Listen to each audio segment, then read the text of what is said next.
What up, y'all? We are live. We are back in business. How have y'all been? It's been a minute since I went live, so I figured I should probably do that. So here we are. We're live. All right. How is everybody doing out there? Got Jonna here, one of my lovely mods. She says, hello, awesome mods and viewers. Exactly. Hello to all my awesome mods, my awesome viewers. This is the best YouTube audience in the world. And that's probably because this is the best YouTube channel in the world. And I am your host, the one and only Jake the a-hole. Why do I say a-hole? Because I'm trying to be politically correct to start my stream so that later on, when I am totally not politically correct, it'll catch you off guard. Yeah. Politically correct by not saying asshole? I don't even know where I'm going with that. Just making shit up. All right. Okay. So, tonight, I thought I would try some different content. I noticed there's quite a bit of people talking about the job market and how much it's terrible. The job market's cooked. People can't find a job. People don't want to work at a job. People who got a job and work all the time, they ain't happy and they still ain't got enough money. I'm hearing more and more of that. And so I was like, well, I guess if that's what people want to talk about on social media, we can try doing a live stream and see what people have to say. And I'll see what you guys have to say. And if you guys like this sort of thing, I can make some of this content regularly. There's some nobodies out there who are cranking in hundreds of thousands of views just talking about how much the job market sucks. Yeah, believe it or not, you can find a job here on YouTube talking about how much the job market sucks. Yeah, if you can talk about how much shit sucks well enough, you can get paid to talk about how much shit sucks. Yeah, imagine that. People are like, well, I don't want to work anymore. Well, but imagine getting paid to talk about how much shit sucks. And the more you complain, oh, well, the bigger your view count is and the more money you'll make. Yeah, that's a thing now.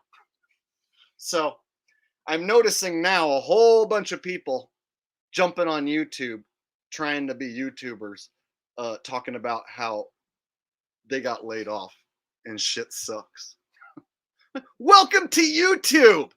Glad you're coming this way and flooding the airways with the same story. Great.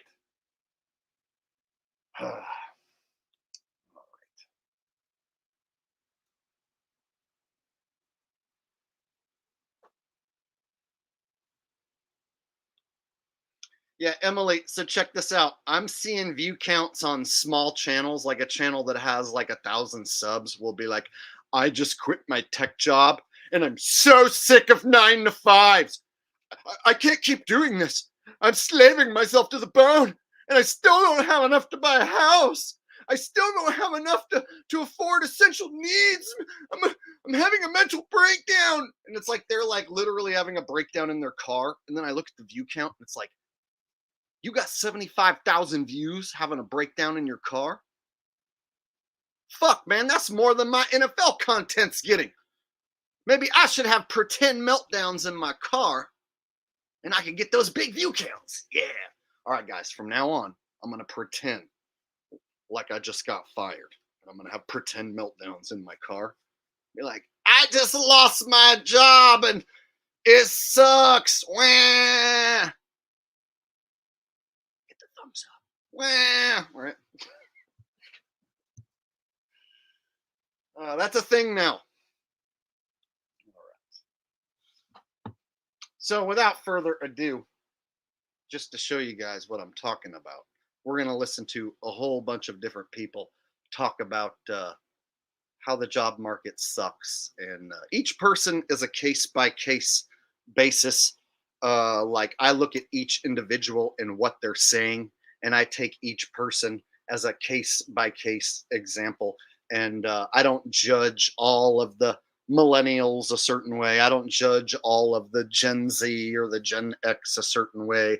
I don't paint all the boomers with the same brush. Instead, I think those are labels meant to separate us as humans and divide us. And instead, I look at the individual, I look at the person, and I look at their attitude.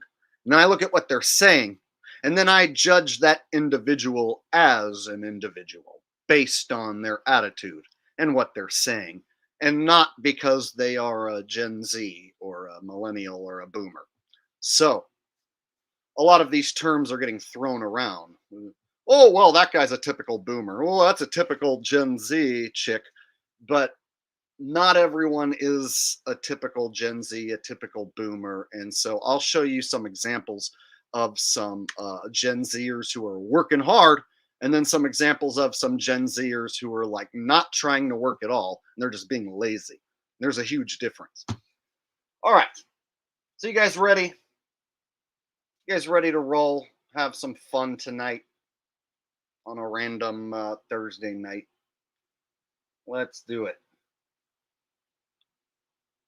So I found some videos on TikTok because apparently that's where a lot of these videos start.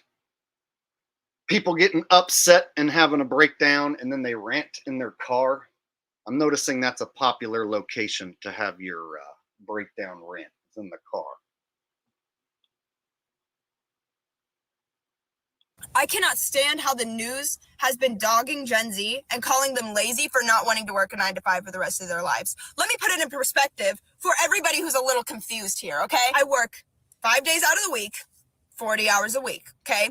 I do not make enough to live on my own. I would not make enough to pay rent, water, electric, and eat all by myself. I would not be capable of doing that. 20 years ago, when you were getting started, you could live on your own.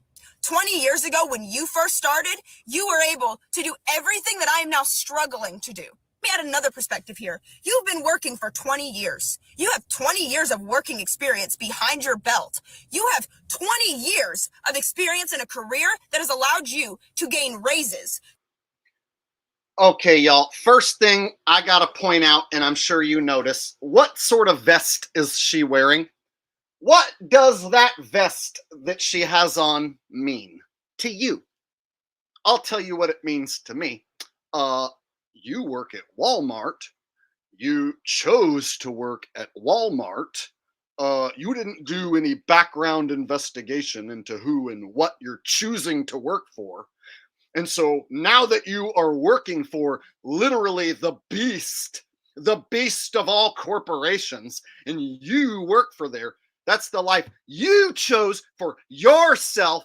Before you start raising your voice at anyone else, young lady, just remember you chose that shit. You chose that vest. Okay? So that's how I like to start with these people. Just a little bit of, blunt honesty. Like, don't get all upset at me or anyone who's older than you, or anyone for that matter, because you chose to work for that company.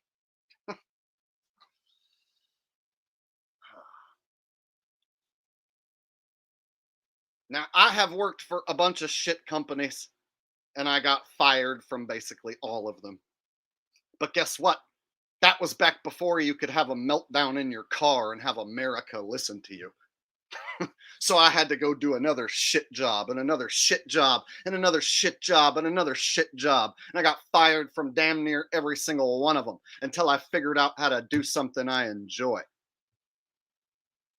So I am an example of somebody who's worked the shit job and then turned it all around and found something that I enjoy doing that doesn't really feel like work. So I know what it's like to be on both ends of this equation. So when I talk like this, I have wiped people's asses for money. I have cleaned dirty toilets for money. I have worked at fast food for money. I've worked in retail for money. I know how all those dog shit jobs go. because I did those jobs. I was fired from those jobs. All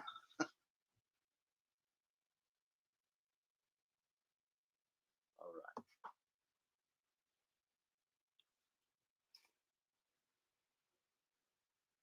So what do you guys think so far?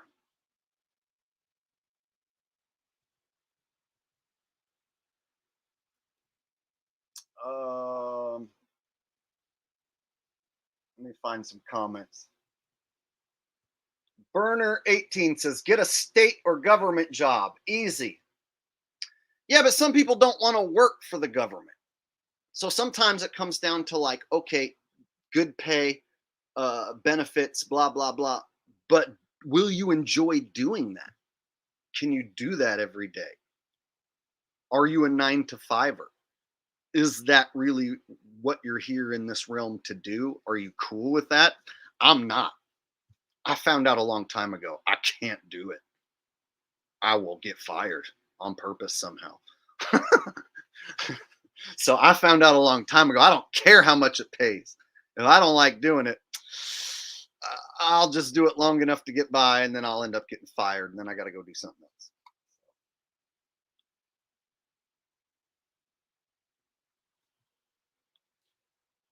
JWO Leon says there's always an exception. Bad Hand says she works at Walmart. Maybe McDonald's would be better. Yeah, perhaps she might enjoy that better. You know?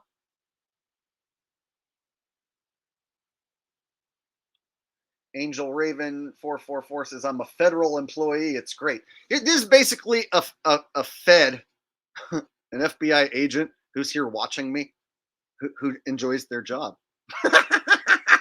I'm just kidding, Angel Raven. Or am I?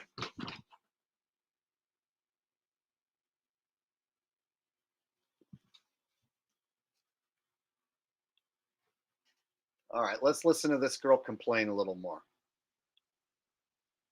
To get more money to profit you in an economy that you created. You can sit here and you can call Gen Z lazy all you want, but I've been working my tail end off just to barely make it by. And respectfully, I don't want to do that for the rest of my life. I don't want to work my tail end off, wasting all of my life working just to barely be able to pay my bills. And that is what you created, not Gen Z. We're just here getting started. You've been doing it for the last 20 years. You tell me how it got ruined. We can sit here and we can call Gen Z lazy all you want, but you let the economy turn into what it did. Oh, now she's pointing the finger. You see, that's one thing I will not put up with. It's like somebody pointing it all. It was your fault that the economy's ruined. All you non-Gen Zers. Quit blaming Gen Z. We work our ass off. It's all of your faults. Everyone see that's where the division comes in. It's like, girl, you just pointed your finger at a bunch of people who outwork you, who know more than you, and you just like blamed the economy on all them. You know, regardless of what people say about the economy, there's people doing really damn good who would just laugh at this girl and be like, she belongs right there bitching and moaning in her car on TikTok. That's where she belongs until she figures out how to do better than that. That's right where she belongs. Right? What do you guys think?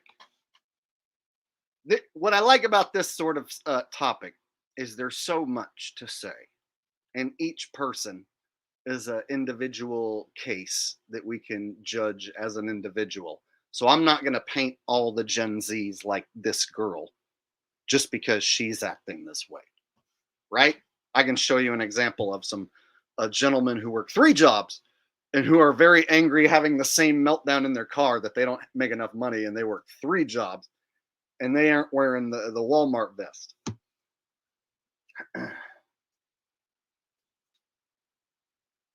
All right. Benton says Gen Z aren't lazy. They just know a bad deal when they see one.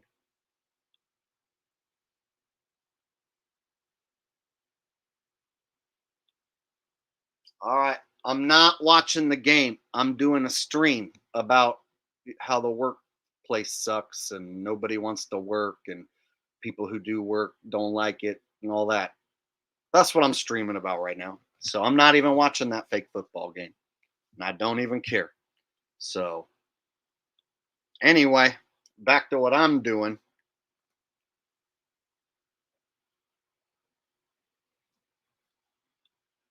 All right. Rosebell says, please hit the like. Yeah, so far, if you guys like what we're doing here, hit the like button. I have a whole bunch of different people to show you, not just this one girl. So I'm going to show you all the different sides to this. The ones who are super lazy and obviously don't want to work and just milk the system. And then the other side, people who are like working their ass off and they can't get ahead. So I sympathize with the ones working their ass off who can't quite get ahead, but the ones who are totally lazy, obviously just milking the system, not wanting to do shit and complaining at the same time, that's a different story.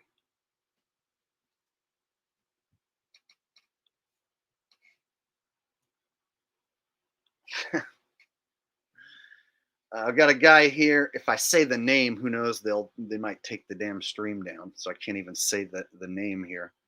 Says, why doesn't she work at OnlyFans? Hey, that's from what I hear, it's becoming more of a crowded space, and there's less dudes who want to pay uh, to see every single chick now. So the guys who are willing to pay, like they have their specific favorites and what they want. So apparently, as the economy's getting shittier, there's less simp money to go around. That's just what I heard through the grapevine. So some of these girls thinking they're going to turn to OnlyFans are finding out that, like, oh shit, it ain't that big money that they thought they were going to get. So it's not like an automatic, big time payday. You're up against all the other hoes that want to be OnlyFan chicks, right? There's only so much simp money to go around in a bad economy.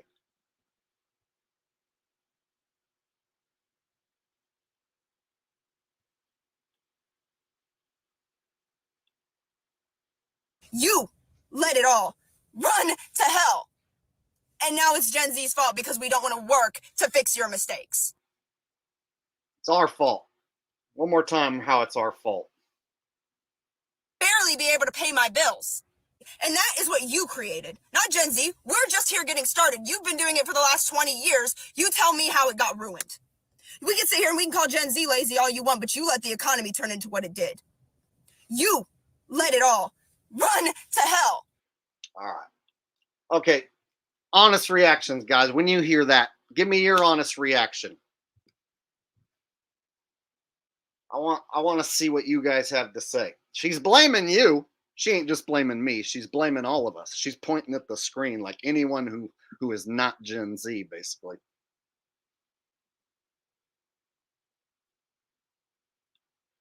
Emily says is if we had it easier and personally ruin the empire, so she'd have to be a Walmart waddler. Yeah, exactly.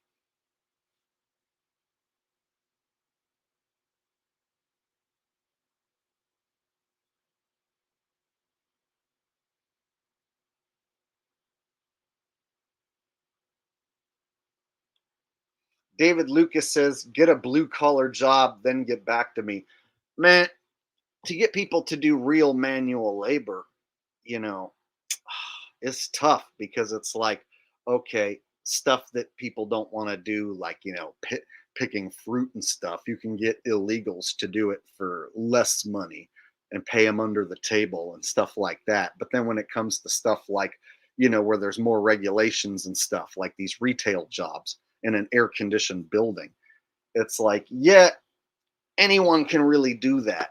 And so since anyone can really do that, if you choose to do that, like they're going to look at you as being expendable because they can go get someone else to do that the next day, so they're not going to treat you with the utmost respect. They're going to be like, hey, go get them boxes, go do this, go do that. Oh, you want to complain, you want to show up late, you're fired.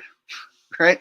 So whenever you put yourself in a situation where you are doing a job that anyone can do, then yeah, you're not gonna like it there because they're gonna treat you like you're just another uh, brick in the wall. You're just another person who they can replace like that.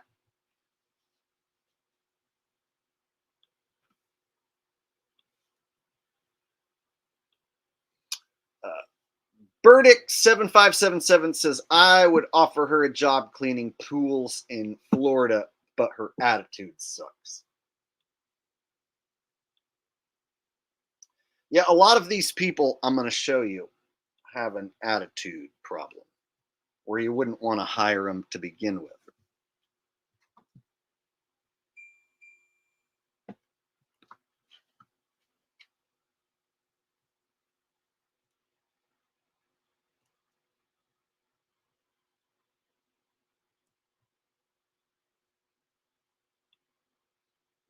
Wolf Claw says Gen Z making work out of not working.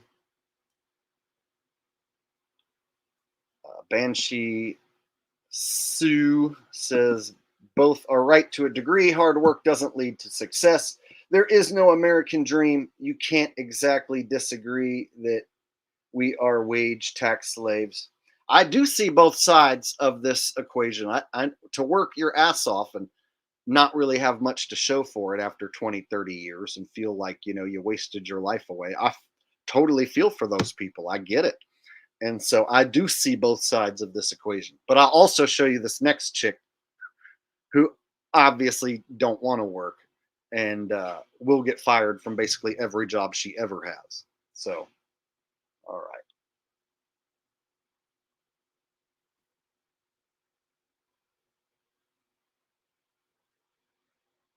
Joey Garcia says she has a box of rocks for a brain.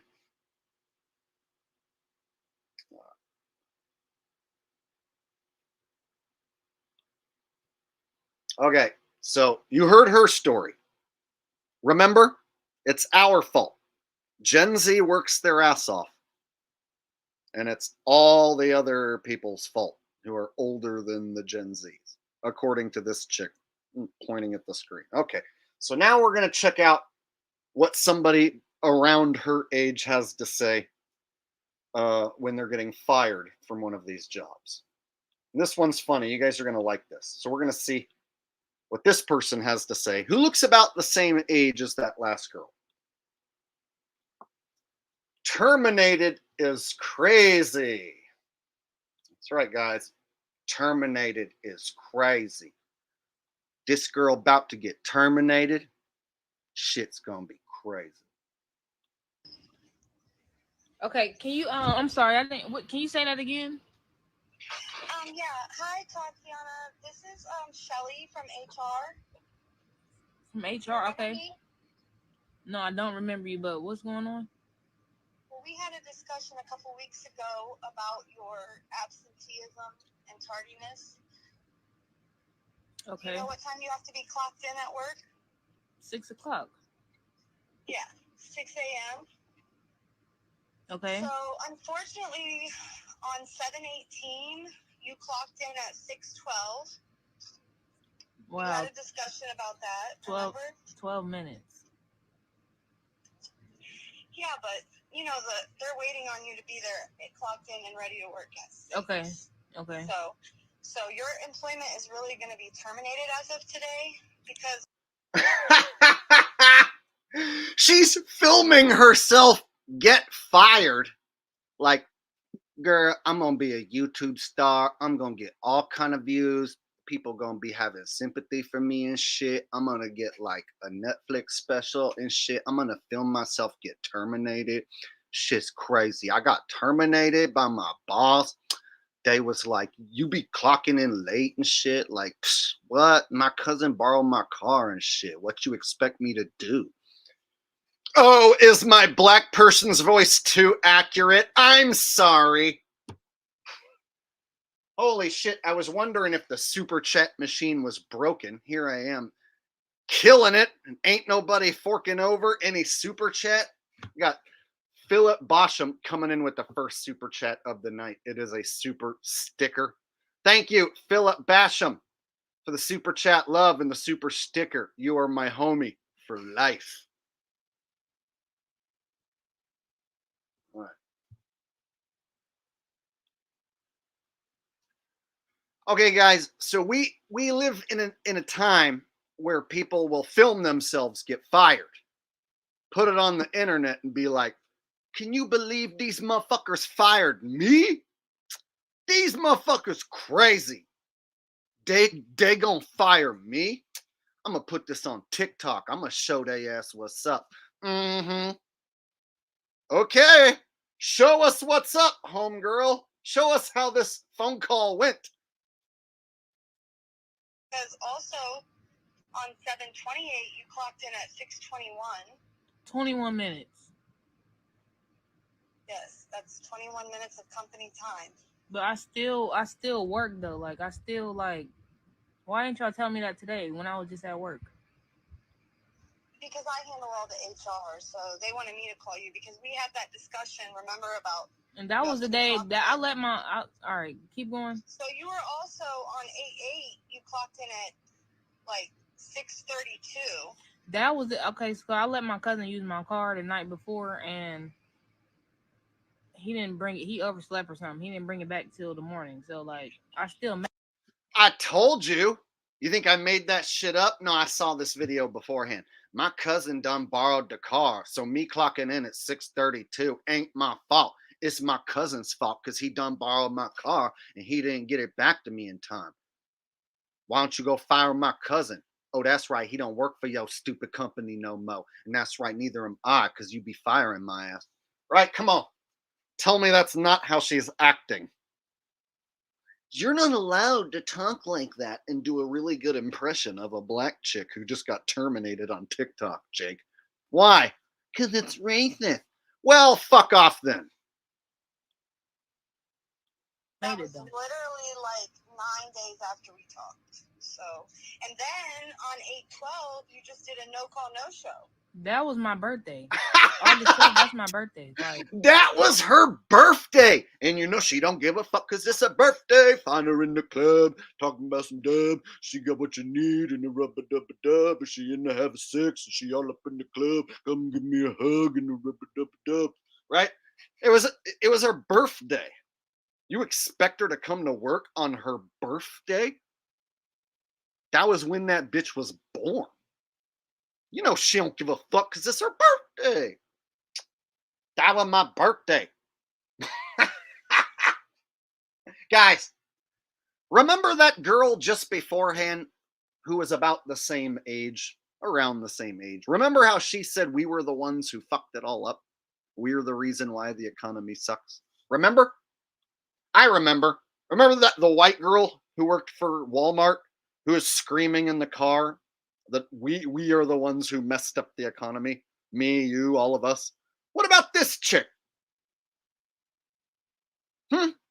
She looks like she's around the same age as the last chick. What about her work ethic?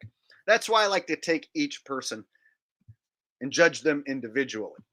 We're looking at the chick get fired. We're literally watching her get terminated, and she's acting like, my cousin borrowed that car. It was my birthday. What you expect me to show up and shit on my birthday when my cousin be borrowing the car and shit? Fuck you. I ain't gonna work for no company like that. Expect me to show up on my birthday, clock in on time and shit. Right? Dude.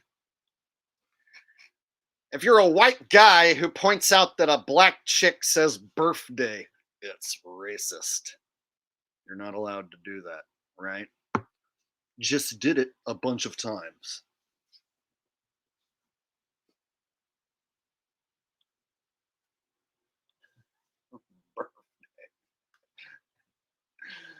All right.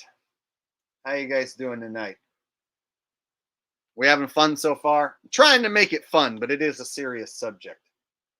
You know why I can have so much fun with it? It's because I used to have a shitty job that I didn't like. And now I have a job that's fun that I do like. So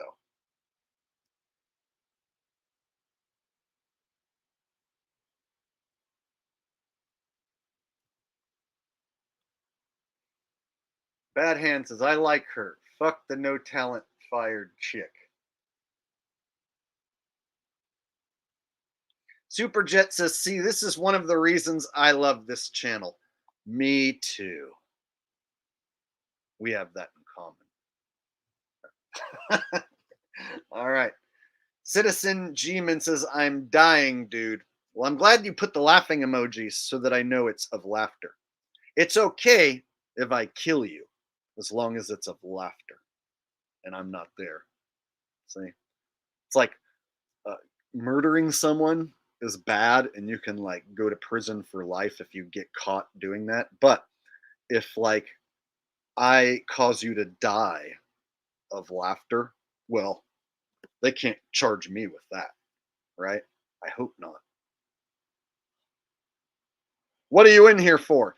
I told the funny joke and killed some people with humor.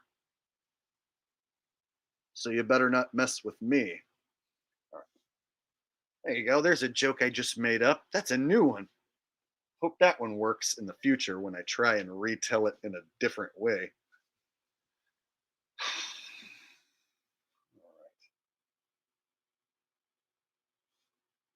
Okay, let's watch this girl get fired some more. I already told you. That day off work, though. But y'all know, that's my birthday. I'm not. Birthday. No, that's fine. All right. Okay. Everyone works on their birthday. Even I worked on my birthday. Y'all too grown for me. Well, unfortunately, I just need you to turn your keys in. And I'll be there tomorrow. You guys hear that? That's crazy. You hear what she said? She said, okay. Everyone works on their birthday. Even I worked on my birthday. Y'all too grown for me. y'all too grown for me. Y'all too grown for me. I guess so. They wanted you to clock in on time on your birthday. They too grown for you, girl. You need to go get yourself a real jobby job where you don't have to clock in on someone else's clock. Know what I'm saying? Get them views up, girl, and become a TikTok or YouTube sensation, and you won't have to go clock in there ever again. Just get them views up, girl. You can do it. All you got to do is just get fired for a living. Yeah. Just get fired and post those videos. And that will be your source of income, is the ad revenue of you getting fired on purpose. Brilliant. Why didn't I think of that? I'm going to go out and get a job that I don't want, and then I'm going to get fired on purpose. And then I'm going to post that video. It's still too much work that I don't want to do. Somebody else should go do that. Okay. Philip Basham showing me some super chat love. The only person, I guess, who cares enough to send me a super chat and a super sticker. Thank you, Philip Basham. I guess you're my number one best fan tonight. I appreciate that, Philip. Philip's watching me bash these chicks here on screen, right? I'm bashing them. Philip Basham, bashing them. Huh? Is that something? I don't know.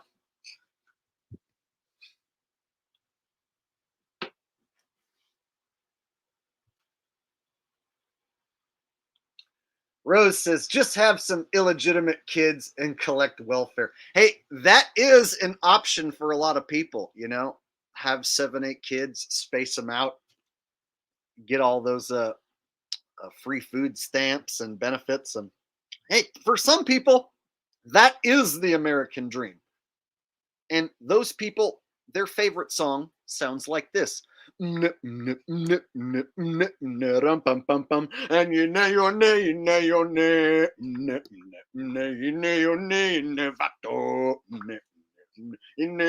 Mexicano, yeah, those people, they love sitting back, pumping out the kids, collecting the free dough. What a life. They ain't complaining. They ain't complaining or making TikTok videos. Nope. Mexican lady with 7 kids collecting all those benefits. Not talking about how much it sucks right now. Ha! What does that tell you?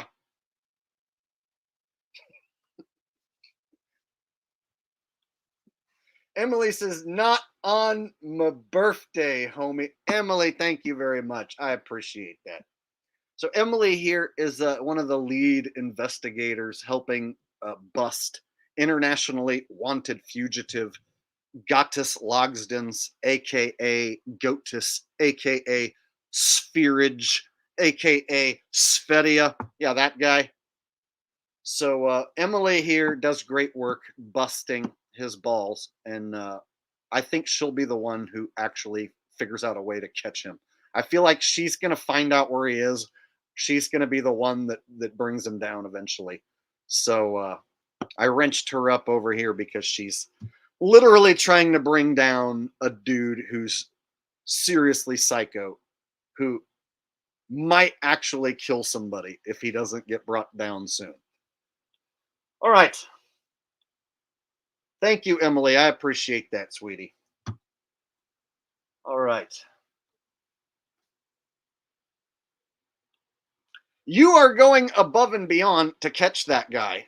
And anyone who doesn't know what I'm talking about, in my last live stream, like 10 days ago, I did an entire deal where I showed the documentary of his crimes and what he did. And then he's even tried to copyright strike the guy that made the documentary about him and was unsuccessful. And so he's currently on the run, holding up in possibly some Middle Eastern country somewhere. I don't know. And this girl right here, she's gonna bring him down. I feel like she's gonna be the one that figures it out. All right, let's get back on track here. Well,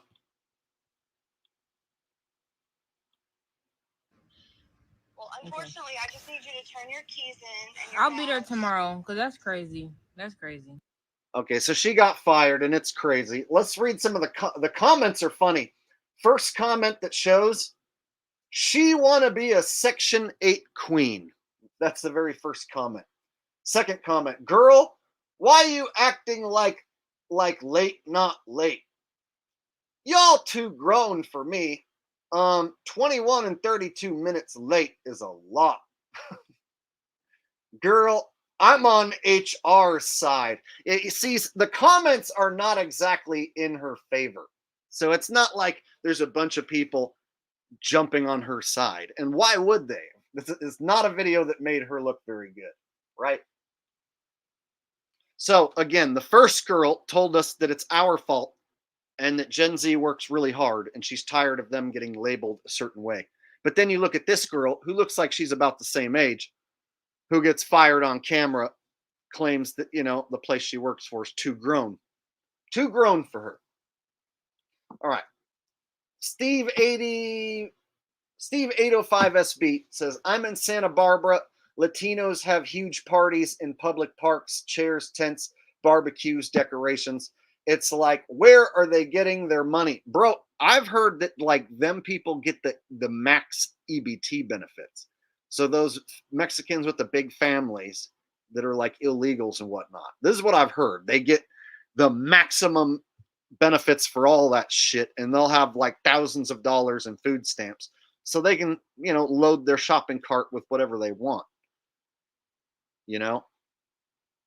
So I've heard that. I personally have never received any government assistance at all. I've never applied for any of it. So even though there were times where I was eligible, I just never did it. So I've never received a handout like that ever. And still to this day, I pay top dollar for some of my food just because I have to have it, like I have to eat certain foods that are good, and I'll pay whatever I have to get it, So when I see people getting all this free assistance and shit, yeah, I never had that.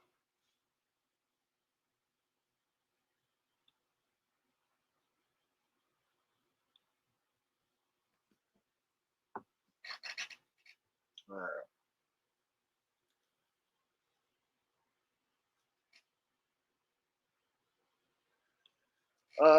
Friends, Franco Gendron says, Jake, could you make a video series about the different reasons you got fired for? I sense that it would be a memorable series.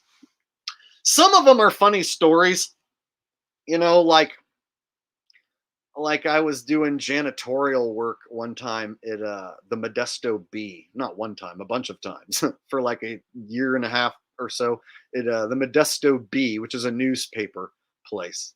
And this was many years ago when I was in my 20s. And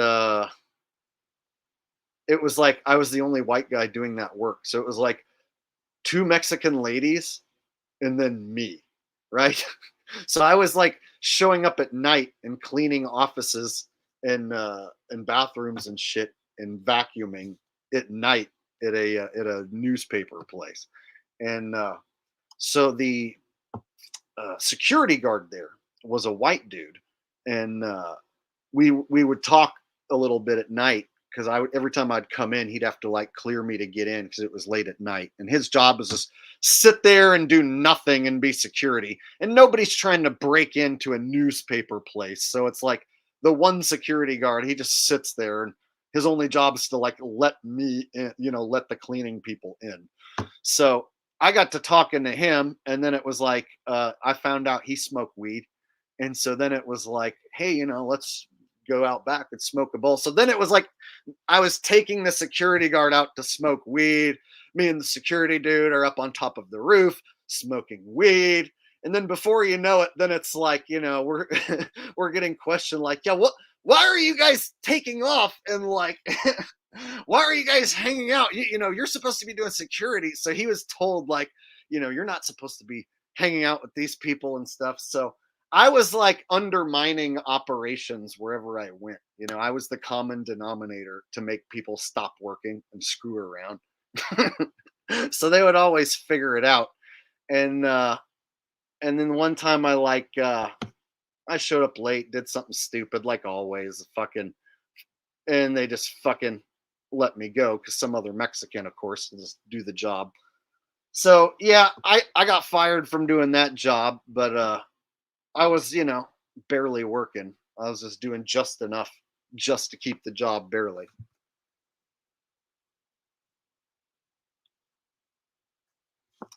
Florida Todd says, I cannot believe they are leaving video history. Do they not realize their social media accounts are looked at in the future by employers? One's past can be horrible in the future. That's why you got to have your own business and do your own thing so that no future employer holds your fate. Now, I know that's not going to work for everyone, but I highly implore any of you that if you can start your own business, do your own thing to where no one else can dictate your future like that. And you are the one who decides your future with how hard you work. So, one of the ways I was able to turn it all around and start my own business, and this isn't something everyone can do, but this is just an example of one way I turned all of it around.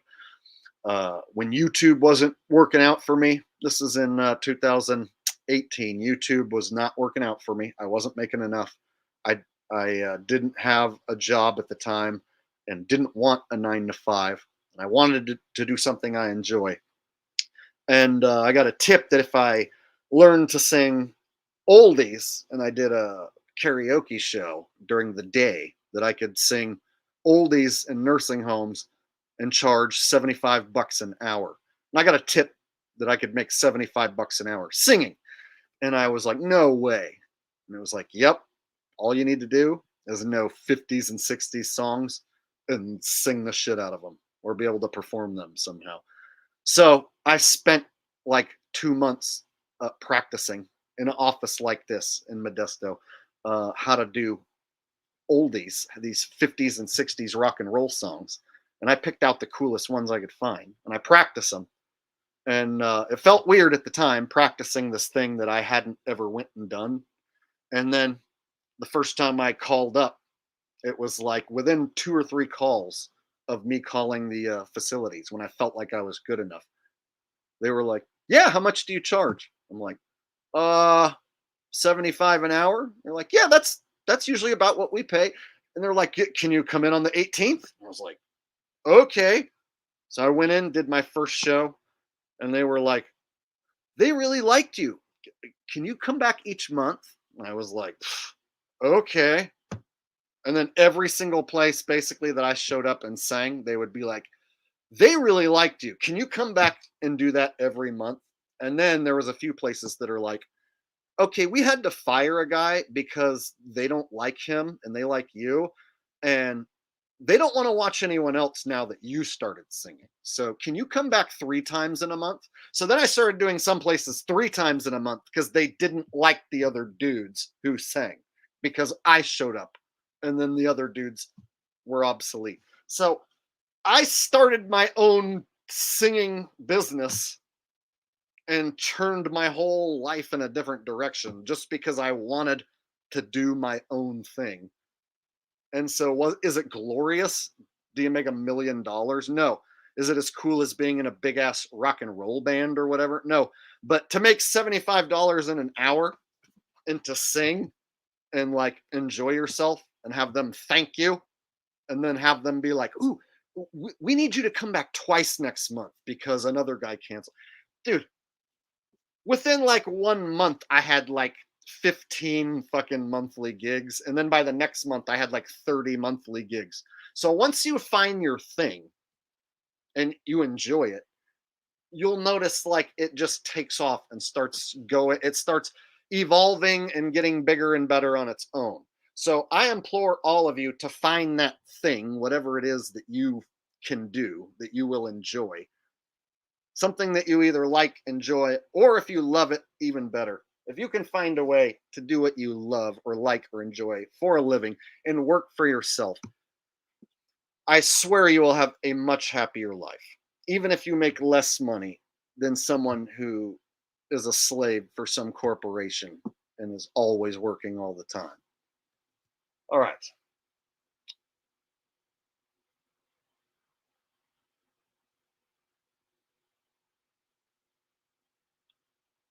So now we'll move on to YouTube. I found some videos on YouTube about this topic. And again, this topic, people not wanting to work, it's a big topic on YouTube now that is very popular.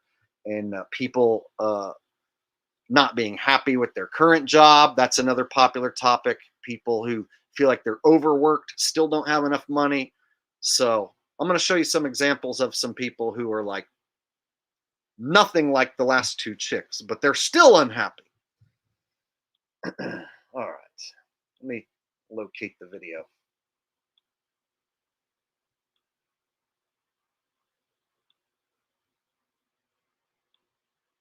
All right.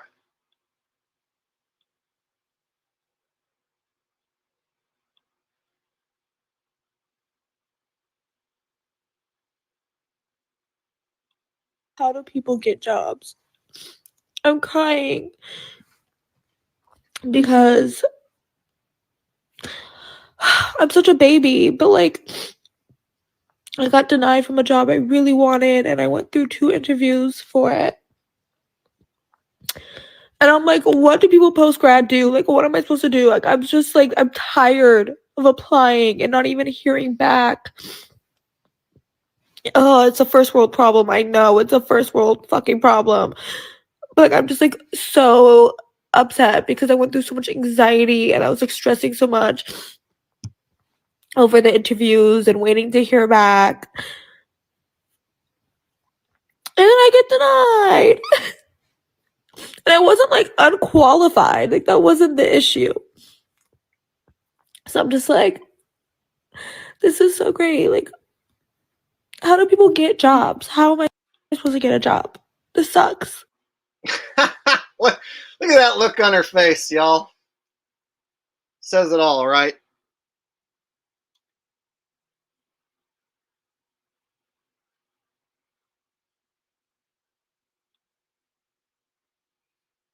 I'm sure if you look, there's guys out there doing this. They might not be quite as emotional, but there's dudes out there who are fed up, doing basically having emotional breakdowns.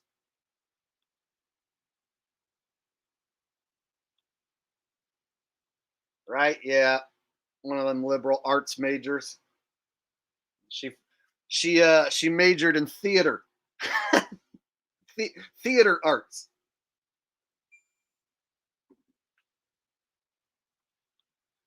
Michael H says, "Hey Jake, can you do an iced tea? Elmo getting a call from human resources and being fired." Iced tea. I do ice cube. I don't do iced tea. So I think you're thinking of Ice Cube. There's a difference. Iced tea is the more white looking gangster rapper who did the song Cop Killa, and he was on like one of those crime shows. I forget what the show was. He was on he was a cop and he was a gangster rapper. But Ice Cube, he's the one who is in Boys in the Hood. There, from what I hear, Ice T and Ice Cube, they both get called each other's name so often that they're used to it. I'm not sure how I'm going to turn Ice Cube and Elmo into getting a call from human resources, but I could probably do both of those two people getting fired. Let me see if I can do Elmo getting fired. Hi, Elmo. This is James with Human Resources, and I heard that you have been clocking in late, and this is the fourth time we've had to talk to you about it. Elmo does not know what you're talking about. Elmo let Big Bird use my car, and Big Bird did not bring back Elmo's car in time, and Elmo was not able to clock in at 6 a.m. What do you expect Elmo to do? Work on Elmo's birthday? Elmo is not grown enough to be working for this company. Yeah, Elmo, we're gonna need you to turn in your keys, and we're gonna need to we're gonna terminate your employment right away, okay? You can kiss Elmo's red furry ass. I never enjoyed working there in the first place, and I was gonna quit tomorrow anyway, so you can kiss Elmo's ass. There you go. There's a little Elmo getting the call from Human Resources. And I was trying to fuck with Human Resources. But they wasn't trying to fuck with me. They was like, you be clocking in late and shit. And I was like, what? Oh, hell nah. And they was like, yeah. And I was like, psh, nah. And they was like, hell yeah. And I was like, what? I ain't trying to fuck Human Resources. Man, I be trying to fuck with the NBA. The NBA, they ain't trying to work with me. So I be trying to do my own thing, know what I'm saying? Because I'm like a free thinker. You know, they scared of us free thinkers because they be like trying to censor our free speech and shit, know what I'm saying? Oh yeah, I forgot to mix in the him getting fired by HR. Ice Cube, yeah, you're fired. Well, fuck you. There you go. Click. I almost forgot to add the HR person into the equation. All right. There you go. That's one hell of a $5 impression there, Michael H. I hope you enjoyed that. Now, if you expected me to combine Ice Cube and Elmo into the same entity, that's a bit over the top. All right. Rachel Arnold. So here's the deal. I've done stand-up comedy, but if you do stand-up comedy in small-time clubs, then you have to deal with random strangers and people yelling shit out and people who don't know me or my YouTube material. And so doing small clubs at the stand-up comedy scene sucks. The best comedy shows are like the ones that are like at the corporate level where you get a whole big audience who comes specifically to see you. They bought a ticket to see you and hear your jokes. That's awesome. But in order to get to that point, you have to be like some corporate comedian who's been at it for 20 years. So at the lower level, like the smaller clubs, it tends to suck There can be some good shows, but like I've done smaller shows where like people in the crowd are drunk and they yell stuff out. Random dudes think that they're funnier than the comedians, and then they want to jump up on stage and tell jokes. People just talk amongst themselves and don't listen. So yeah, I prefer this because you guys are my audience. You have a front row seat. And so you're seeing me, a guy that you want to see, and you can choose to leave whenever you want. So I prefer doing it this way over doing live stand up. But if I could set up a way where like I could get enough of you guys and have a show where like, you know, I could sell 50, 100 tickets and do a room full of nothing but you guys, then it would be fun. So I could theoretically create a stand up act for you guys, but I would need it to be all you guys and not a bunch of randoms who don't know me. I don't want to tell random corporate regular jokes for regular people, because regular people aren't going to quite understand what I do. Whereas if I had like 50, 100 people specifically buy a ticket to see me, then that would be awesome. Does that make sense? So I would have to like do a bunch of work behind the scenes just to set something like that up. Like if I was going to set up a show in Denver, Colorado, I would have to like set up a spot, promote it, make sure I get enough people there, and then have an act down to where when I perform it, everyone digs it and wants to come back and see it again. So having to like do a live act and travel and all that shit versus me just firing up the live stream. It's just so easy to fire up a live stream, you know? Steve 805 SB says, Jake, off topic, but thanks for getting me into raw milk. I drink ridiculous amounts now. Skin is never dry anymore. Recommend it to others. Bro, you're talking to Mr. Raw Milk. Yeah. I got, last time I was in near the farm where I buy mine, I got 7 gallons. 7 gallons of this shit. And I'm down to this little bit and then 2 more.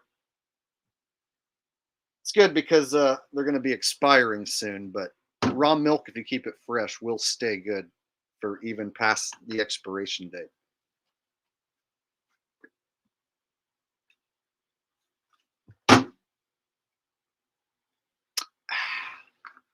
I agree, Steve. All right. But of course, if you want that raw moolah, you better be willing to fork over that moolah. Know what I'm saying? Know what I'm saying?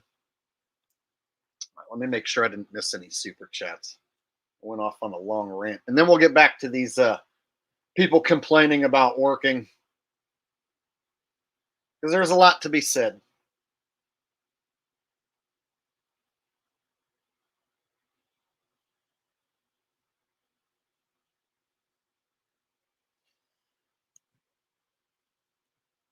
I think I got them all. I think I'm caught up.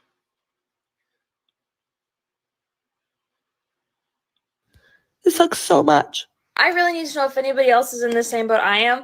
I am like 2 weeks fresh post-grad, and I think finding a job is going to be a lot harder than I thought it was going to be. And I'm not saying that I thought it was going to be a walk in the park, but I swear for the past like 4 months before I graduated and actually had my degree, I was looking at jobs, looking at the type of career that I wanted to get into and the different like beginner levels, entry-level positions I could have. And they all were like applying now, like hiring immediately. And now that I'm looking at everything, all of a sudden it's a complete 180. And it's like there's over 100 applicants for the one basic job that I feel like I'm minimally like actually met the qualifications to do. Before I get to this girl and what she's talking about, I got Michael H saying, build a stage set in your office, get a mic stand, tripod for your camera, and do stand-up. Bro, here's the thing. I need to upgrade everything. I need to upgrade my laptop. I need to upgrade my camera. I need to upgrade the microphone. And I have the money to do all that. I'm just not technically savvy to know like what I want, how to work any of it. So literally, like, I'm like, okay, I have to watch a video to try and figure out what I should buy. And then I end up looking at like 20 different suggestions for like 20 different mics, 20 different cameras, and I'm always left dragging my feet like, which one should I buy? Should I go expensive? Maybe it's not necessary. Should I go cheap? And then I'll wish I would have bought the expensive one. So I don't know what good shit I want to buy, but I know I need to buy some good shit. I need to upgrade everything. So basically, yeah, that's on my list. So I have a blackboard behind me, and I even have it written on the blackboard behind me. Upgrade your shit. So it's like I wish I knew a YouTuber who had all their shit together, who was my friend and who like knew all this shit, who could just like tell me exactly what to buy and what to do and fix all that shit for me. Because I swear, if I buy 3-4 new things, then I'm gonna have to spend months just figuring out how to even work it, and I don't like doing that. So anyway, yeah, my plan is to do all that stuff you're saying, and that's been my plan. It's just, yeah, I drag my feet and I'm lazy. But I totally need to. Okay.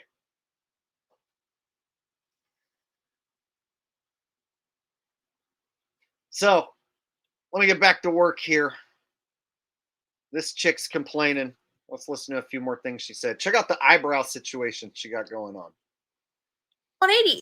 And it's like there's over 100 applicants for the one basic job that I feel like I'm minimally like actually met the qualifications to do. And on top of that, the pay is like an entry level position and they want you to have like 5 to 8 years of experience. I'm like, what? And again, I didn't expect the job market to be like exactly the best right now. And I didn't think that like being post-grad was going to be so easy finding a job. But like, I'm so baffled at the fact that I spend like probably over an hour every single day on job sites, applying for jobs, looking at the job market, you know, new openings, like so many things and checking on like my applications. And I'm just like, how am I ever going to get hired somewhere? Like, again, it's 2 weeks. I get it. But the over 100 applicants for a job that like wants 3 to 5 years of experience, that is an entry level paying looking job.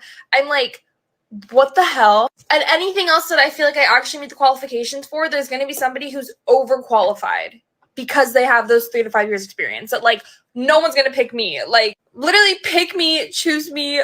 I need it. Like,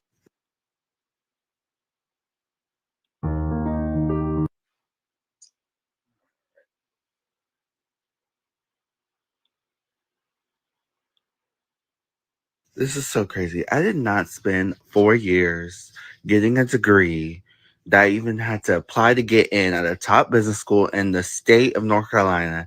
And for me to still be employed 3 months later is literally insane. I have the experience, I have the skills, like I have the personality for any job that I want to. And the Well, maybe if I was to open up, let's say, a restaurant bar, and you were to walk in, this guy, let's say, and I interviewed him, maybe I would decide this guy's not right for my business and my clientele. I need a hot white chick with a rack to serve drinks, and this guy's not it. So, not hiring him. If that's what I want, if I have a bar, let's say a restaurant bar, and I have what I want in mind, and what I have in mind is like a good-looking chick with a rack who's going to bring in more people and more money, then this guy is not the right guy, and nothing he says is going to change that, right? And that's just one example that I just made up. So I just personally don't think that this guy's is well qualified and perfect for all the jobs he might think he is. I can just look and tell that, like, okay, you know, like working on a crab boat, let's say, like this guy would probably suck, right? Just based on looks alone, I'll bet he sucks at working on a crab boat. Just guessing. I don't know. Maybe he might be awesome, but I'm gonna guess he sucks. I wonder what somebody looks like to where you're like, that dude looks like he'd be awesome at working on a crab boat. I don't know, but it ain't him, right?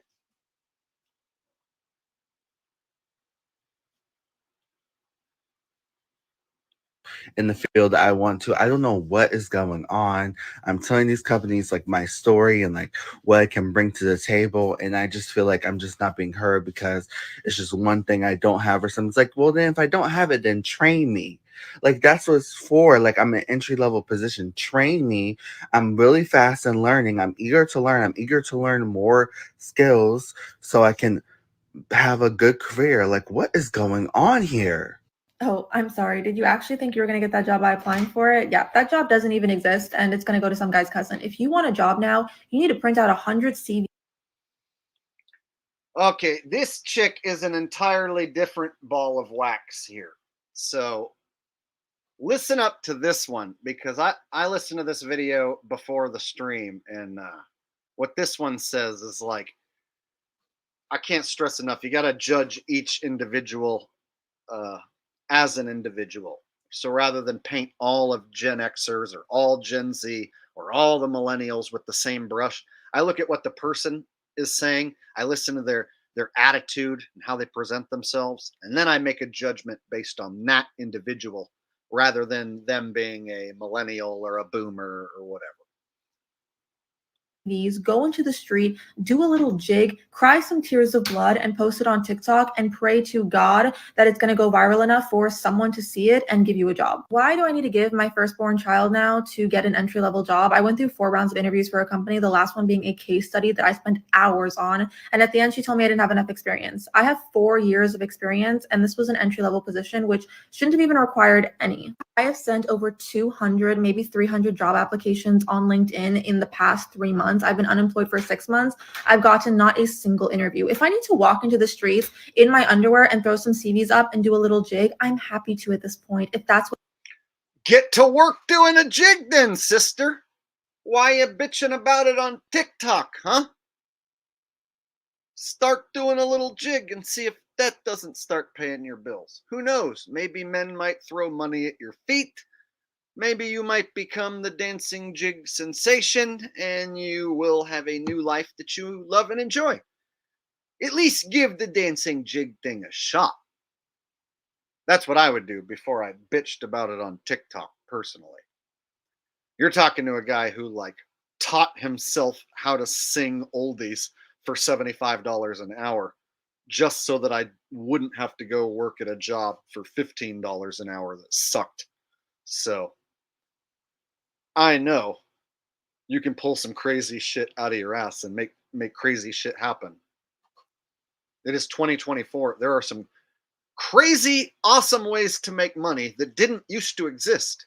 So when I see people complaining, I'm like, these people have no idea how many ways there are to make money now that didn't used to even exist. Like what I'm doing now didn't even exist 20 years ago, 30 years ago. People asked me what I wanted to do when I was 10 years old. I didn't know I was going to be a YouTuber. It wasn't even a thing.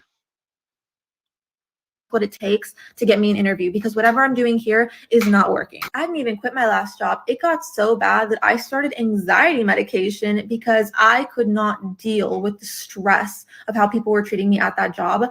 I lasted about 2 more months before they ended up firing me. I would have preferred to continue anxiety medication just to stay on that job than to quit, because I knew that I was going to find myself in this position where I couldn't get anything else. So I told myself that I would rather something that would destroy my mental health but give me a salary than be in this position that I am now, which again is also destroying my mental health, but in a different way. If you see me do, I'll guarantee you, she doesn't have a side hustle. I was just thinking the same thing, and then I saw a dude like say that same.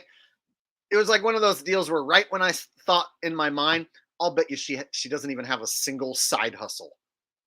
Like I don't care if you don't have a job, dude. Like there's other things that you can figure out how to do. Like uh, for instance, buy and resell stuff. You know what I mean? Like if you know about clothes or vintage products, antiques, or whatever, if you have any knowledge about anything and you can buy that and then resell it for money as a side hustle, there's people buying and reselling shit.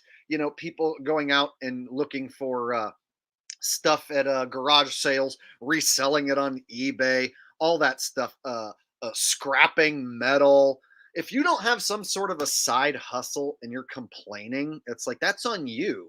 It's like you can still find ways to make some money. And then there's people that take their side hustle and then another side hustle and another side hustle. And they're like, oh shit, I have 3 side hustles that equal enough money to be my job.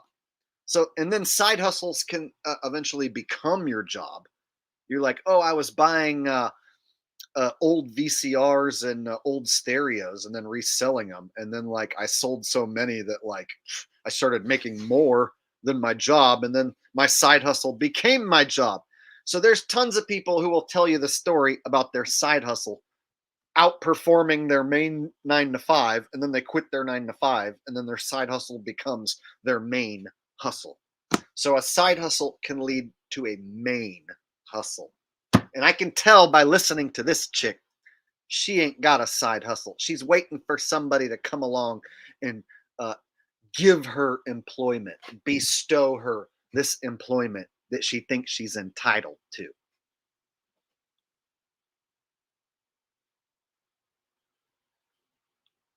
Right. See, she's got a attitude of entitlement. Like I went to school for X amount of years. I have qualifications. They're not hiring me. It's like, well, maybe the people that did give you an interview got a little hint of this attitude. And maybe they didn't want to be a part of it. See, I'll bet you that this chick went to some interviews and probably acted like, yep, I'm here. I'm me. You better hire me or I'm going to get pissed off and throw a fit on TikTok. So I'll bet you she showed up with this attitude to some of these interviews and it didn't go her way. Shocking, right? So some of these people with their fucking attitudes, it's like, well, you better not show any of that to anybody who does want to give you an interview. You better turn all that shit off.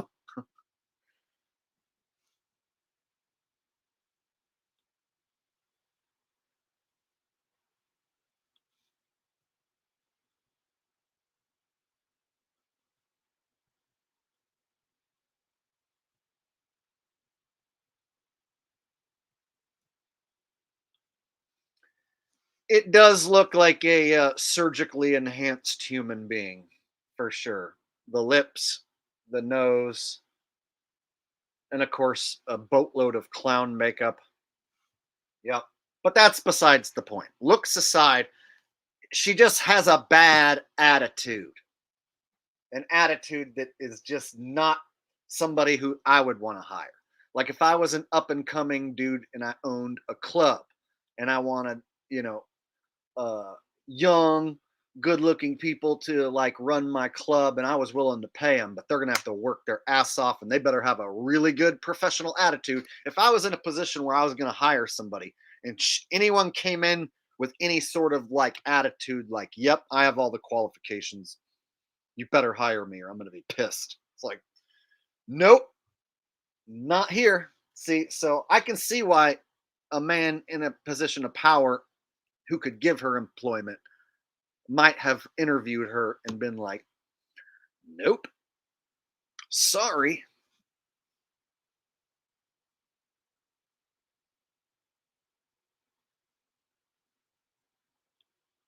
Yeah, I would agree. This young lady has a very plastic look. But let's finish hearing her out.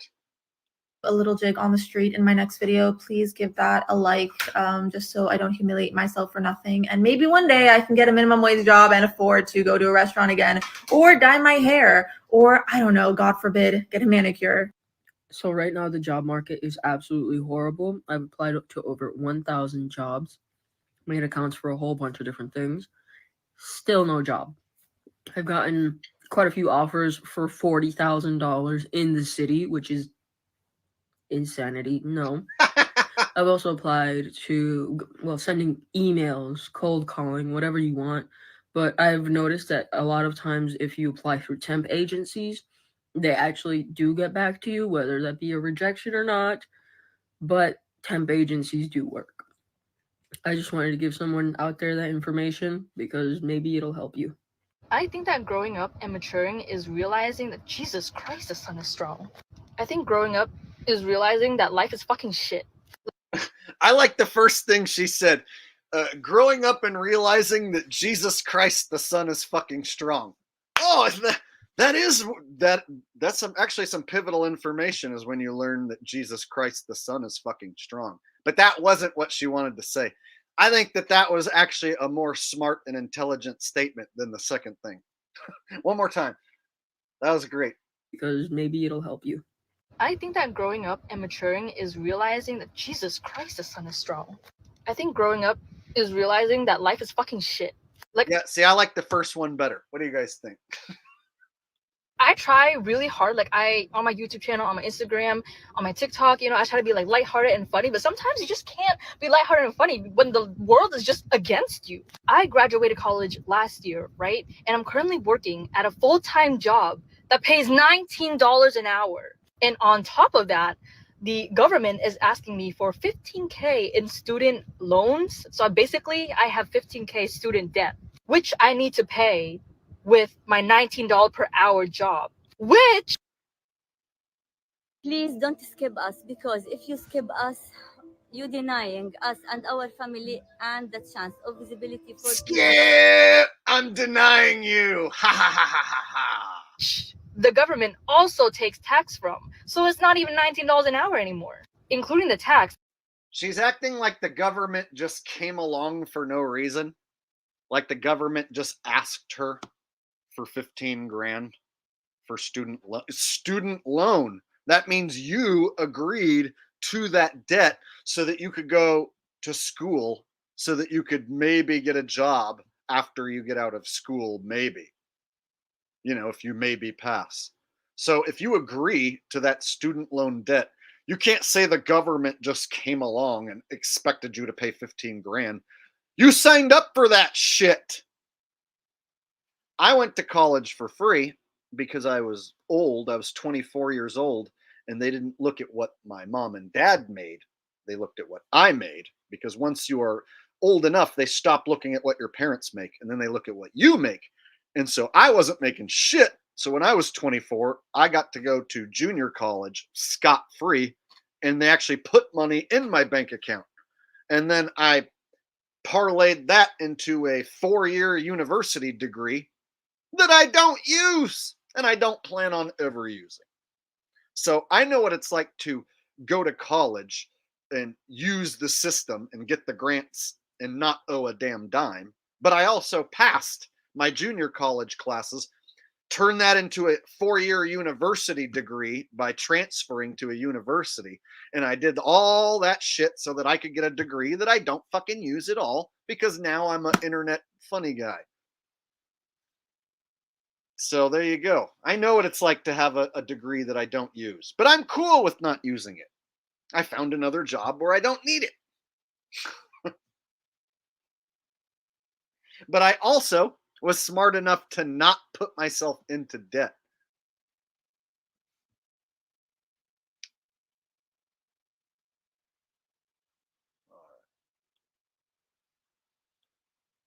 I'm pretty sure it's around $16 an hour. So I was like, you know what? I'm going to get another job, like not me being my K-drama female lead era right now. So I've been battling these 2 jobs for a week now, and I just realized that I'm fucking fucked.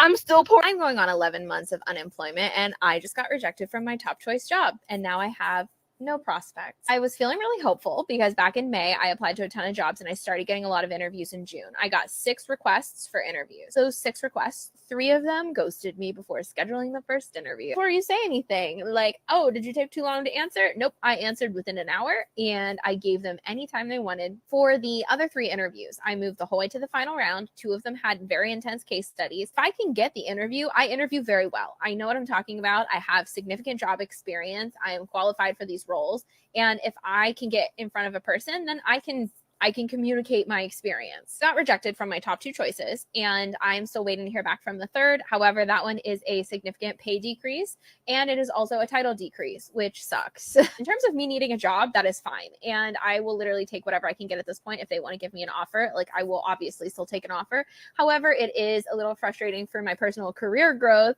to take such a big step backwards. But You know what it is, man? Dark transhumanist, he's saying nothing wrong with hiring a female plumber. I've seen women with more upper body strength than me. It's just super duper rare. Yeah, bro, there is that one rare chick who's a welder.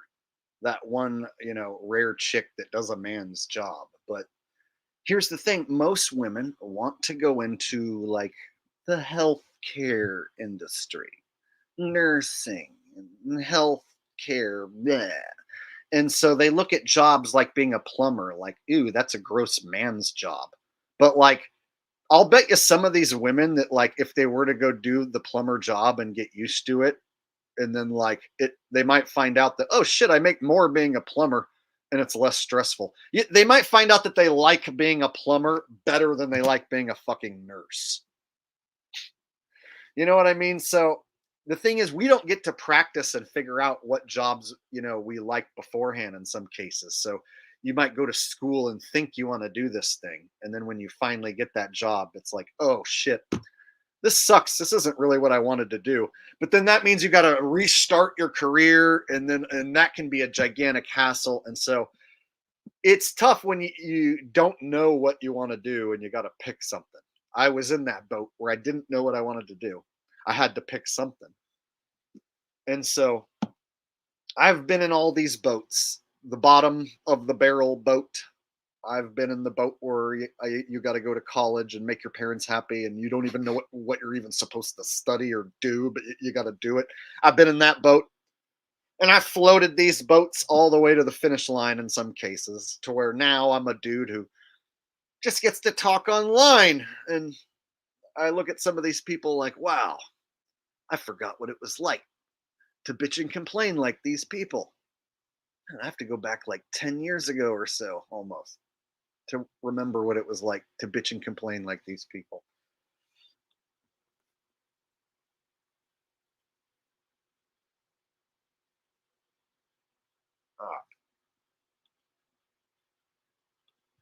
And we are coming up on a year here, and I am starting to get very anxious. I am freelancing, and I absolutely love the freelance work that I'm doing. I could not be happier with it. I don't have healthcare. So like I don't have benefits. I don't have healthcare. I need more money than that to survive in LA. A little cry about it this morning, and now I'm moving into the anger stage. The thing that is driving me crazy is the jobs have gotten so niche that if you have the exact experience, then you're going to get the job. But they need you to have a 125% match. Now, the feedback that I've gotten in the interviews for the jobs that I got rejected from is all extremely positive. They have both said, like, we are going to reach back out to you if we have a job that opens up. We think you're a perfect culture fit. We actually don't even have any feedback or anything for you to work on. The other person just had more experience. And the only thing that I can think, because none of these were like super high salary jobs, is that the other person had a 100% match to everything that they needed, and that maybe I was missing one tiny little thing, but they didn't tell me if that was the case. The other person just had more experience. Maybe this person has like She's 15, boring. 20 years of experience, and that they're Shut up. Shut up. Next girl. I have had Don't want to hear you. recruiters. No. A little bit. He only recognizable brand names, and also went to a really big, very recognizable brand name school. So for me, someone coming from All right, I'll try a different video. That girl's boring. I don't want to hear what she has to say. Don't care.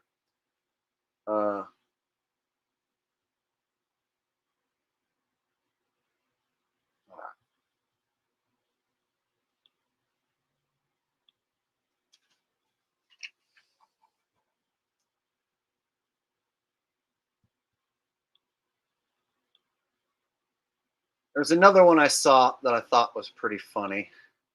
But first, I'm going to show a palette cleanser. Cleanse our palettes for a second.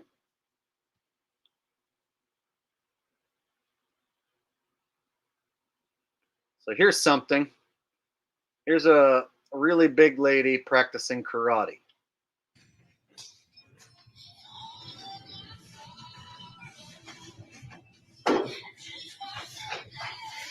Yes, yes, drive, drive.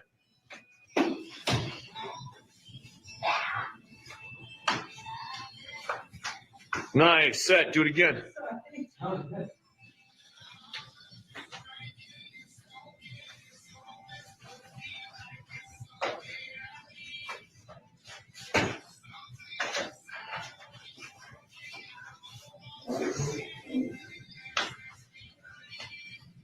Time.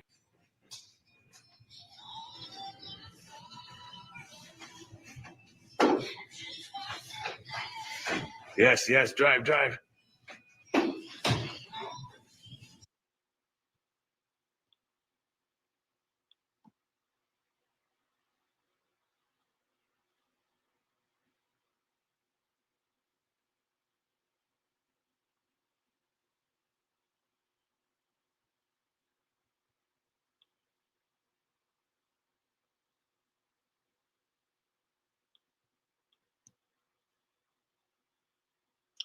Yep.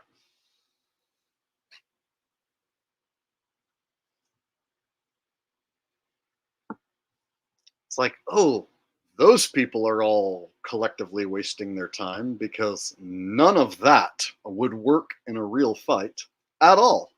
Like when I see someone practicing all this like stuff like what she was doing, I'm like, none of that would work.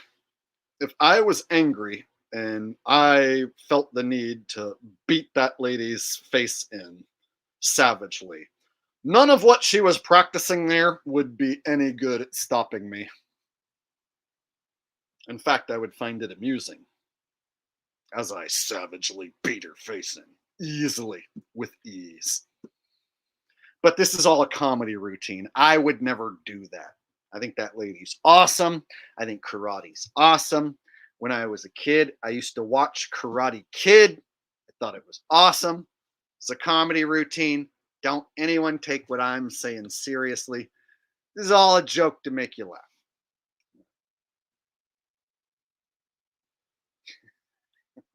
All right.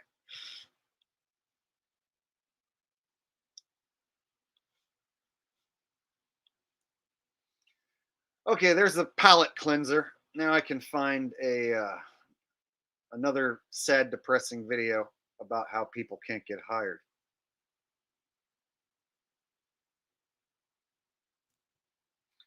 All right.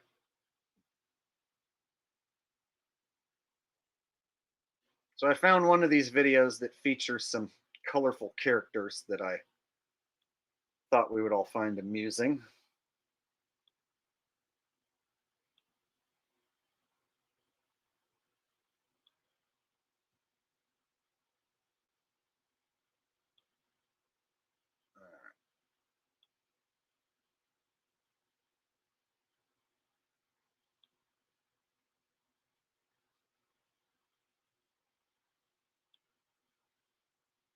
Your child needs these three. Fudge.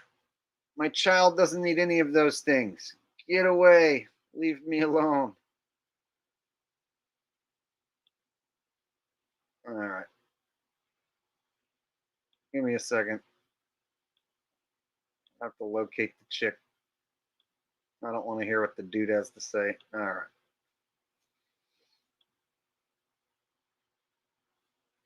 Go.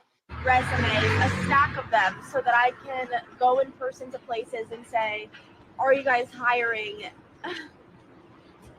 It's honestly a little bit embarrassing because I'm literally applying for like minimum wage jobs, and some of them are being like, we're not hiring, and it's like, what? This is not what I expected. I graduated college with 2 degrees in communications and acting.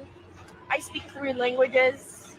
Oh, this sucks. Like, it's really embarrassing because I'm literally applying for like minimum wage jobs, and some of them are being like, we're not hiring, and it's like, what? This is not what I expected. I graduated college with 2 degrees in communications and acting. Communications and acting and minimum wage jobs don't care about those degrees. Oh, guess you should have thought about that before you picked those 2 things. I speak 3 languages. Doesn't seem to matter in this case. Oh, this sucks. Like, I just want to be a TikToker if I'm being so for real with you. Well, keep crying, and hopefully these crybaby videos get millions of views, and you just do this every day, and you're going to be a professional TikToker. And everyone will know you as that girl who's a crybaby on TikTok for money. Oh, you don't want to be a crybaby? Well, then what are you going to talk about? Talk about something that's not you being a crybaby on TikTok. I'll bet you can't do it. I'll bet you're not successful. There's already a ton of TikTok assholes out there as it is. So what makes you special? What makes you stand apart from the rest? Oh, because you're sad and you're crying. That makes you special and stand out from the rest. Get out of here, TikTok. TikTok is garbage. It always has been garbage. OG YouTuber. Still here. But I can't be delusional anymore. Like, I literally need to make money. So I'm just going to keep trying. Just because you have a degree doesn't guarantee that you're going to get a job, especially when you have a degree as stupid as the one that you have. The world.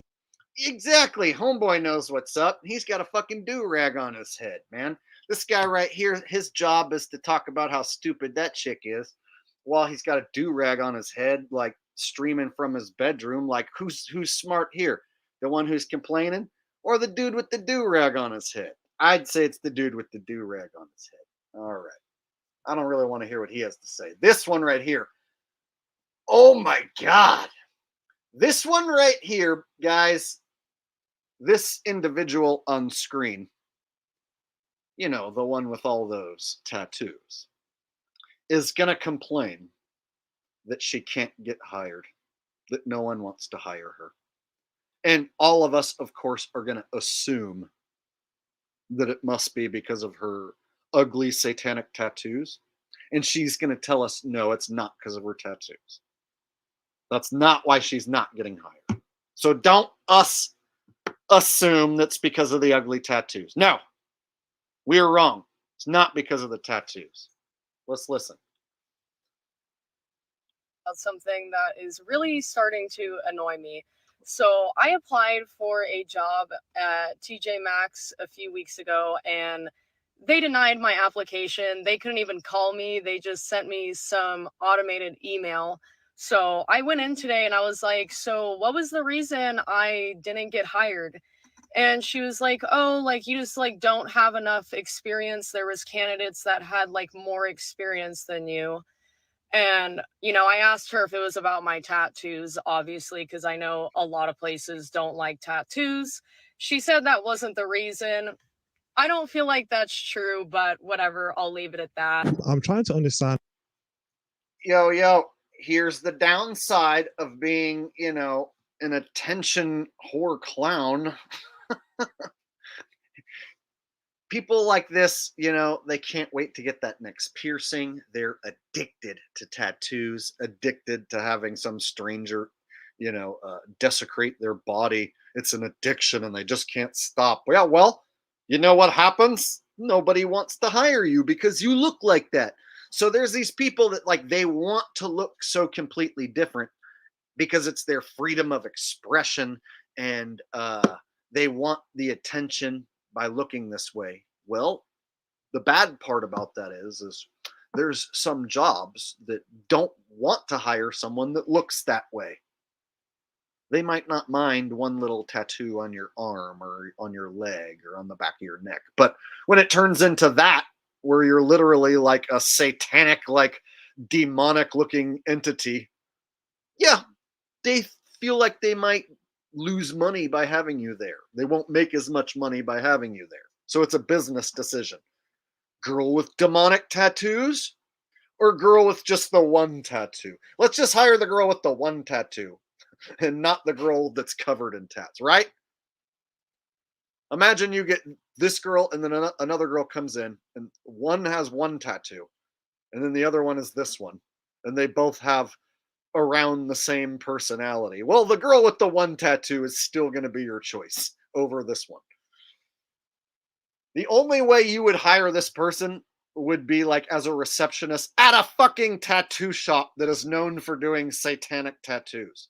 So if I was a tattoo artist and I was known for giving away satanic tattoos, I would hire this chick to be my receptionist in a second. But I don't do that. She should go find some satanic tattoo artist, like the guy who desecrated her body, and ask if she could be, a receptionist at the office. Hey, maybe she should learn how to do tattoos of her own.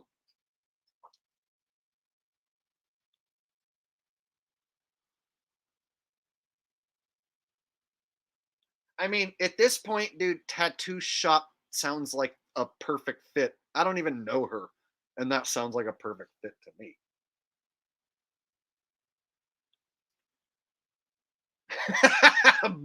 Baphomet, dude.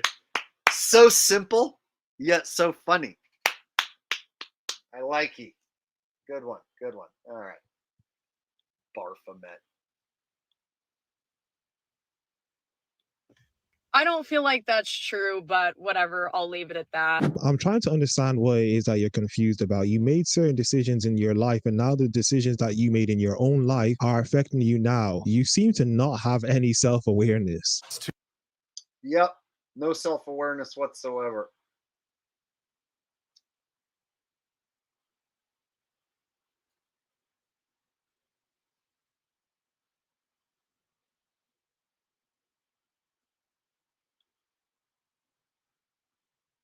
People because I feel like we should. It's Pride Month. I've only really been saying it to people who I can tell are in the community and I just get the vibe from that they're in the community. I shouldn't be scared to say it to literally everybody that comes in here. But I said it to one person, and as I was handing them the receipt, I was like, "You're all set to go. Have a happy Pride." And they were like, "Thank you, you too." It was so sweet. And then The here is a giveaway. All right. It takes 5 seconds to skip. This next chick is the most demonic. This next chick makes that other chick look normal. You guys ready? Here it comes. Have a certain look. Y'all, I'm Look sorry, at that. but like I Oh my god, do that's have to address. scary. To me, like that one right there is way scarier than the other girl. The other tattooed girl, that's bad.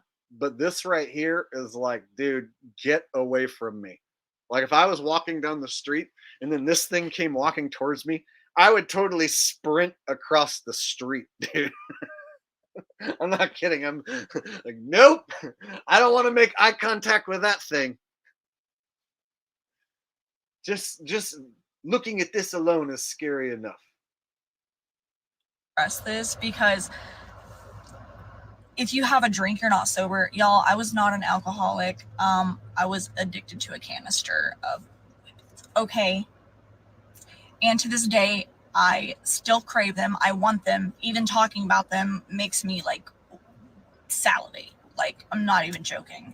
I want them so bad and I'll never have them again. I can have a drink if I want. I am not an alcoholic. I have no problem with alcohol. That is like one of the most ignorant things I think I've ever heard someone say. Clearly not understanding. They don't understand sobriety. So I am 2 months sober off the limit. You know what I mean? So I'm proud of myself. Might go have me a White Claw now.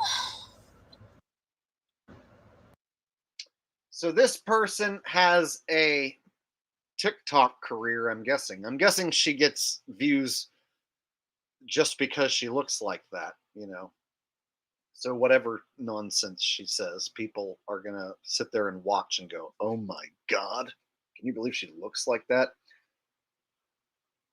So, in 2024, we got people who will desecrate their body like this, but then they'll wonder why they aren't getting hired, Yikes.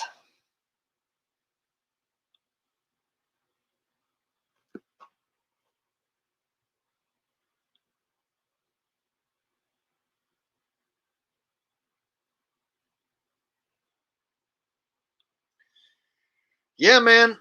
you know, some of these women, they just can't get enough of like what they think in their mind is like this attention that they need, and like so they'll think, oh, if I just get this earring up here and this nose ring, then people will think I'm like so cool and I'll be happy with myself.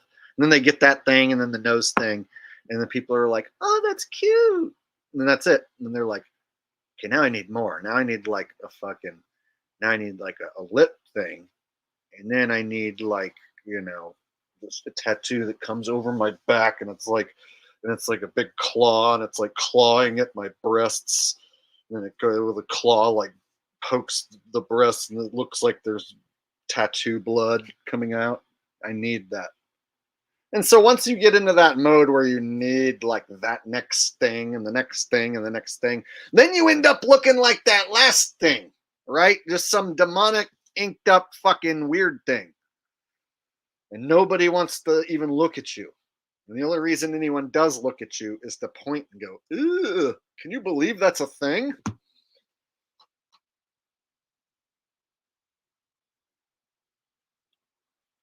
Stop body shaming women. You are on the wrong channel, sir. Body shaming women. I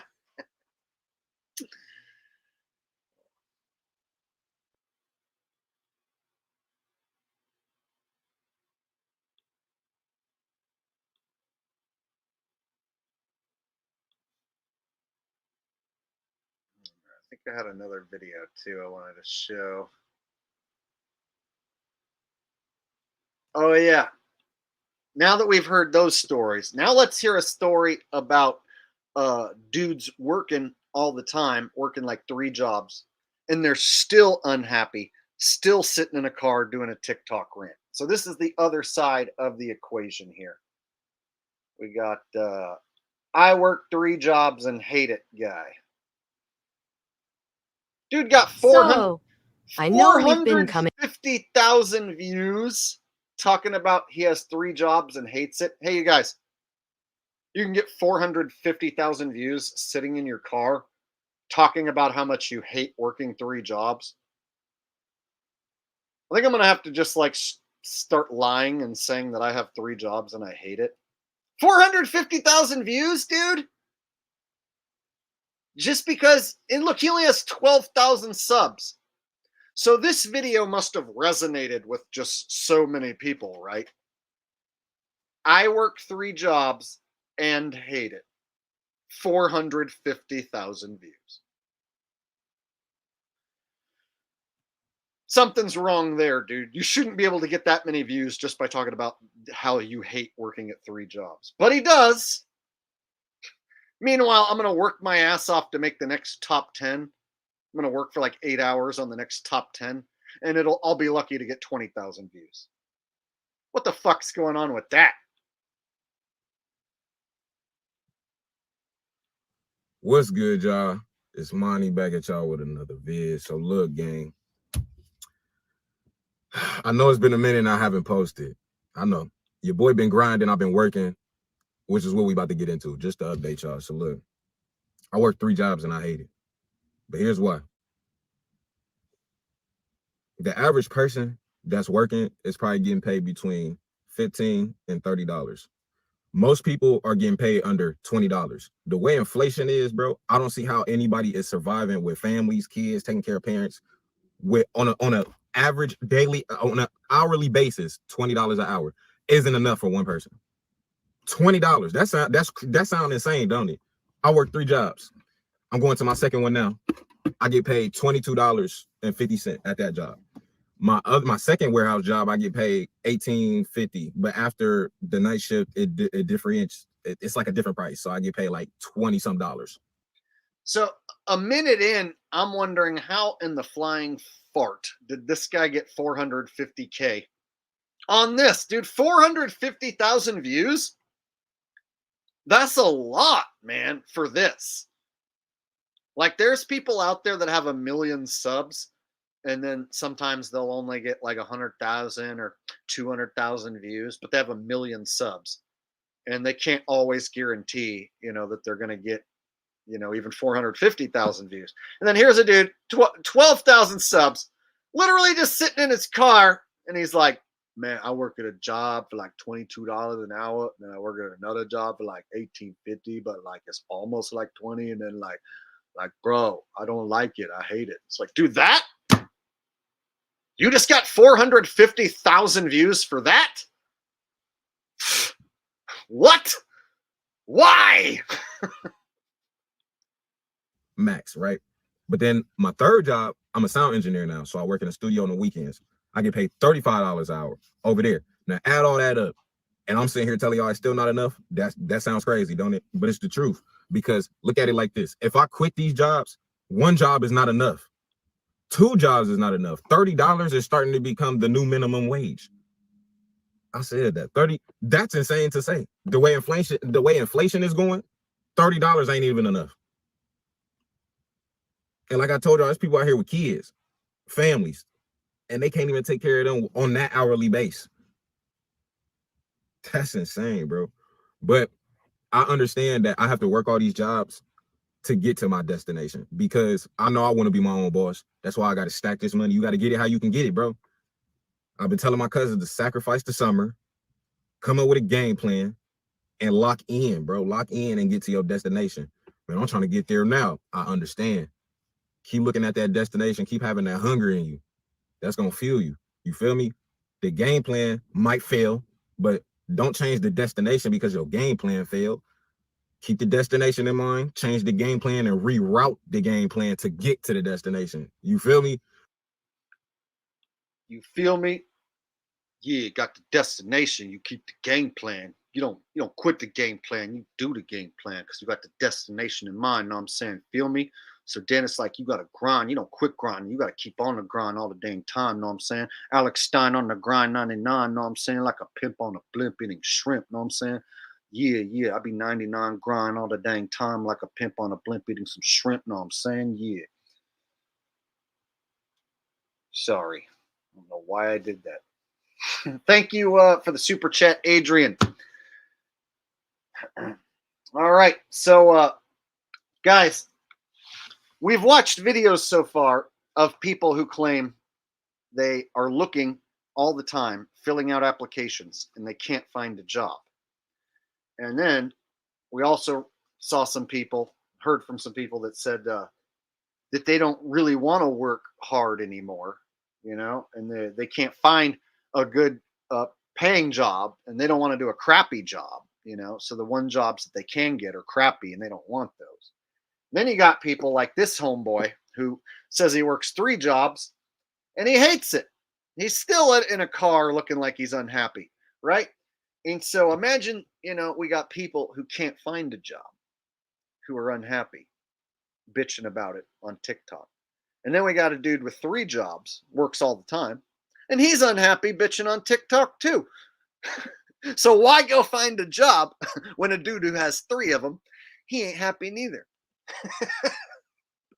So, something's wrong with this equation, right, guys? All right, all that glitters is old says your Chappelle video should have millions of views. You're throttled for sure. Yeah, and you see the old Chappelle video that I made has the most at 400,000. So I have a video with 400,000 about Dave Chappelle being replaced. But yeah, that's because that's like a major celebrity who people like used to love who's been replaced. And so yeah, I have one of the main videos exposing that and showing side by side comparison. And yeah, this dude right here gets just as many views, more views, just by bitching about how he has 3 jobs and still doesn't like it. So I guess that's the way YouTube's going now. And I'm starting to see a lot more small creators show up in my feed, like just making these random sit in my car and bitch videos. I don't know if I want an influx of creators making sit in my car and bitch videos. But that's what's happening. And then that creates a bunch of reaction guys who react to the people who are in their car bitching, right? Like me right now.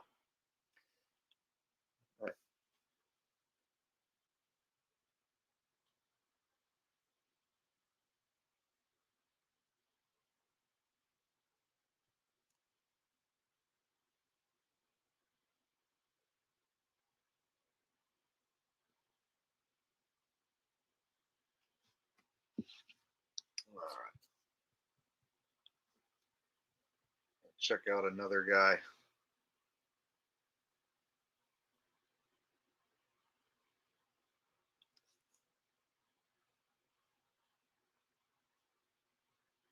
Oh, there's another chick that I saw that.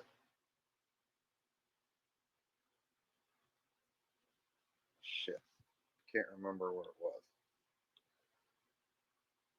Let me try and dig up another video that I saw. There was one chick that was funny. She was like, she's all angry and throwing this big fit. And I was like, well, it's mainly because your attitude. You acting like that is the reason. Now I gotta dig it up.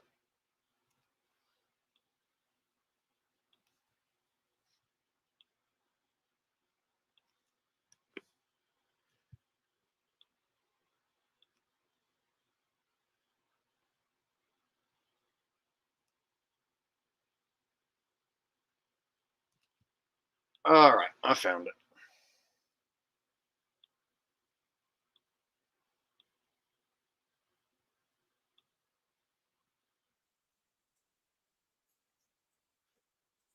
In a final round interview right now.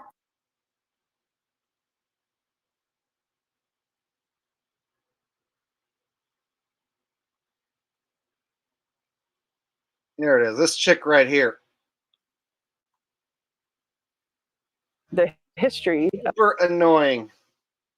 And she's bitching about not having a job. No one wants to hire her. But then when you listen to her attitude, it's like, yeah, there's a reason why no one wants to hire you. This girl right here. Crazy eyebrows. You can probably guess what ethnicity she is. You can guess what tribe she's part of just by looking. All right. I don't, and that is okay. No, I'm not the only person that can't get a full-time job. At this point, I'm over it. I graduated with my master's degree into like the worst time to get a job. Also, don't get me wrong, I want to go into a difficult ass industry. There are jobs out there, but can you find me a job that will actually pay me? And I know for a fact I'm not the only person thinking that way, bro. Yeah, places are hiring, but they don't want to pay. Like, excuse you, but how do you expect me to do the job of 5 people for $15 an hour? My love, you need to take that and go somewhere else with it. I'ma just keep telling myself that everything happens for a reason. Whatever is meant for us will come to us when it's ready. Maybe it's just a sign to keep on side quests in life, having a bunch of little adventures and journeys and side jobs.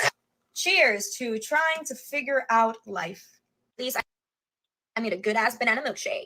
So what? I don't know. What do you guys think? Is that someone you would want to hire in your business? Would you want this personality showing up to work every day at your business? I would choose someone else. If I was in the position of hiring and she came in and I got any bit of that attitude right there, I would be like, yeah, you're too qualified.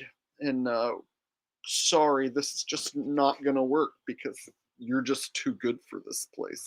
Bye. Right? I mean, who would want that in their business? This energy. See what I mean? Ah, gross. This guy wants to hire her. What sort of business are you running, Old World Ascension? And what job would you have her perform? YouTube says she's fired immediately.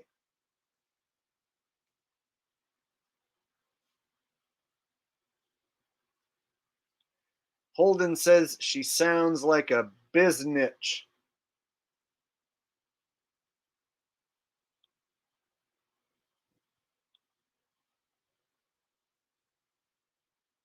This one right here, this one chick, she like complains. Not this one.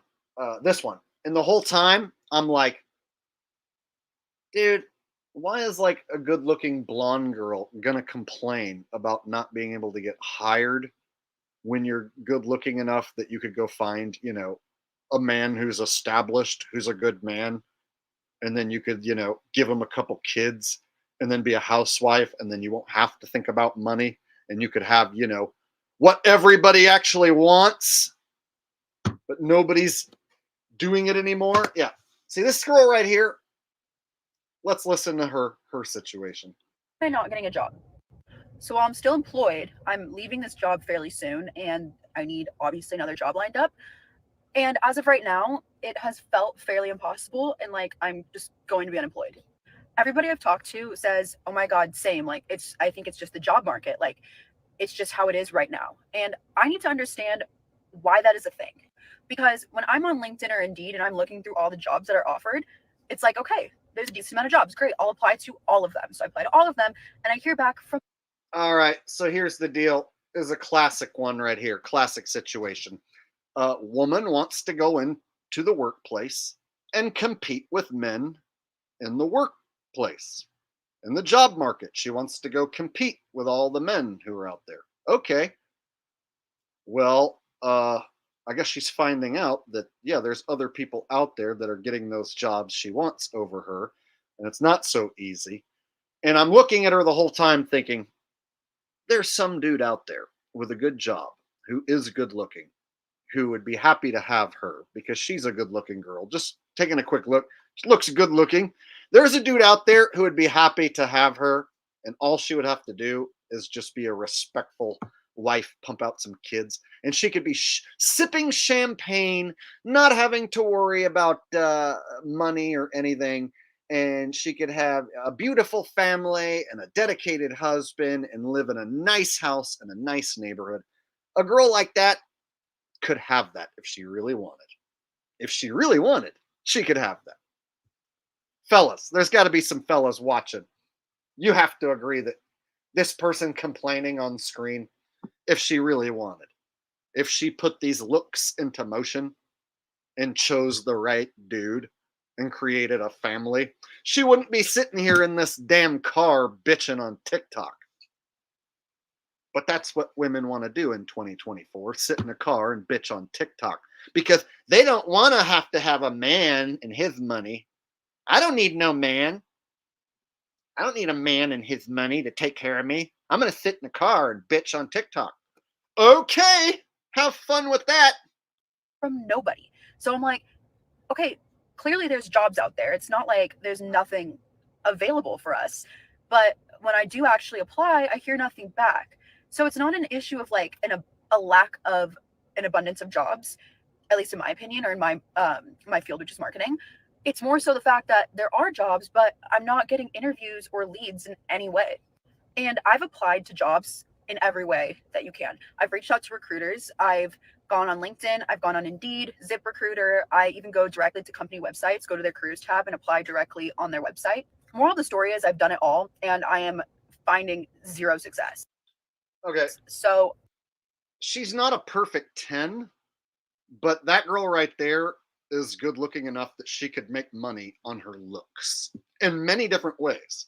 Because of how she looks, she could make money in so many different ways, not even being an OnlyFans chick. I'm just saying, there's women out there who are average looking who wish that they were as pretty as that girl. There's women who like are born with all sorts of bad genetics who would switch bodies with that chick in a second.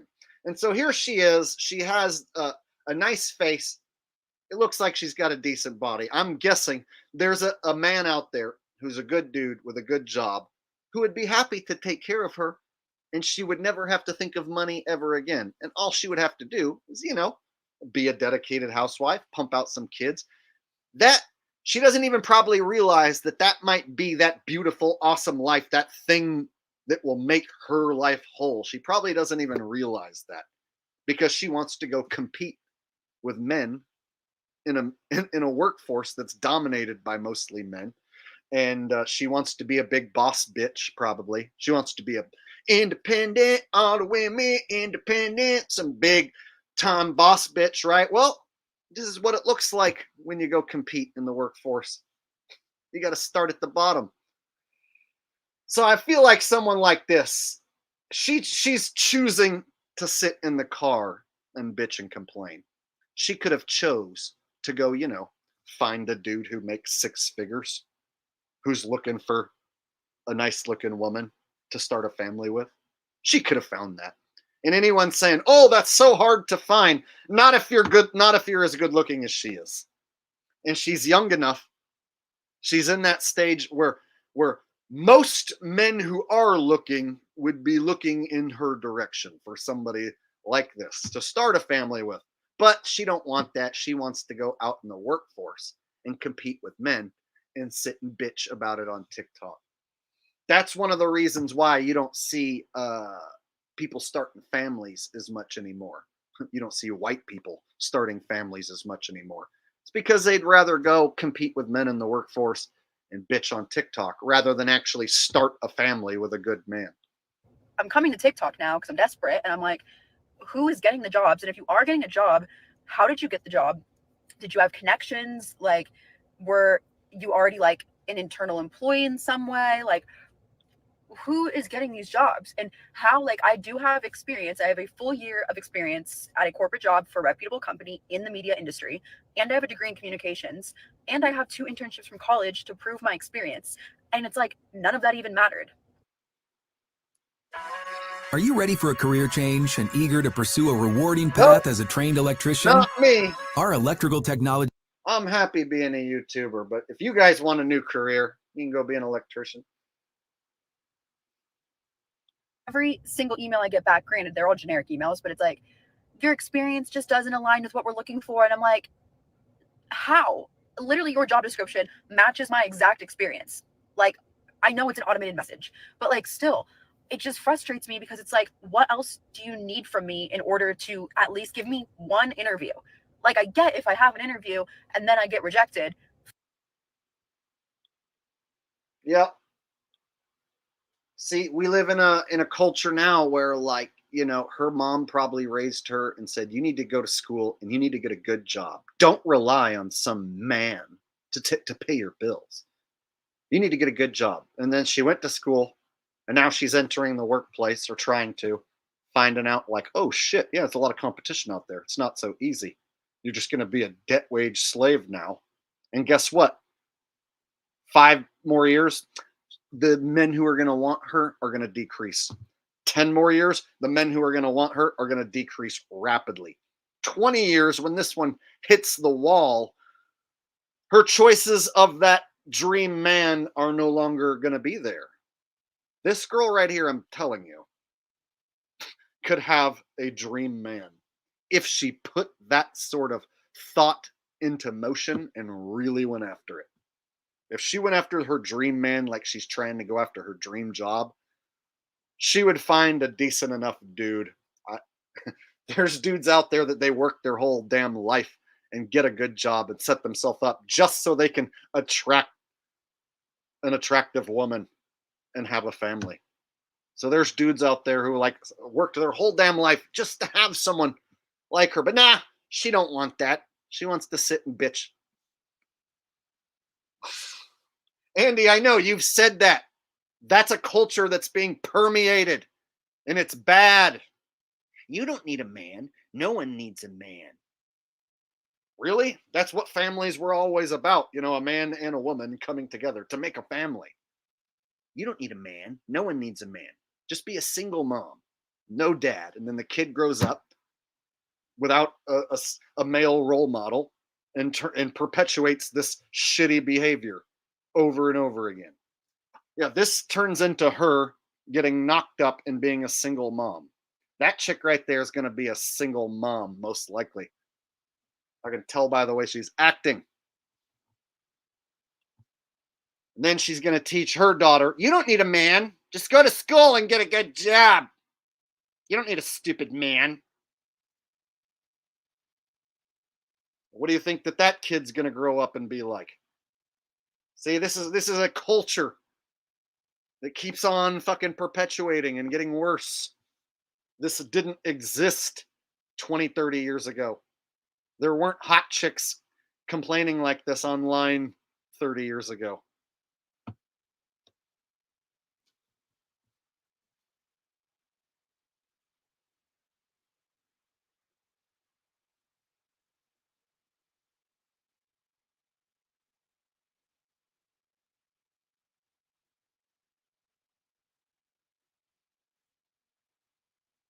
Emily says I'm doing an impression of her mom. That's what your mom sounds like?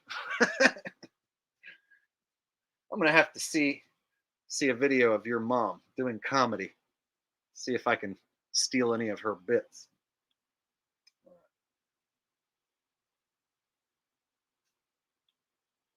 Hey, this is how I see it.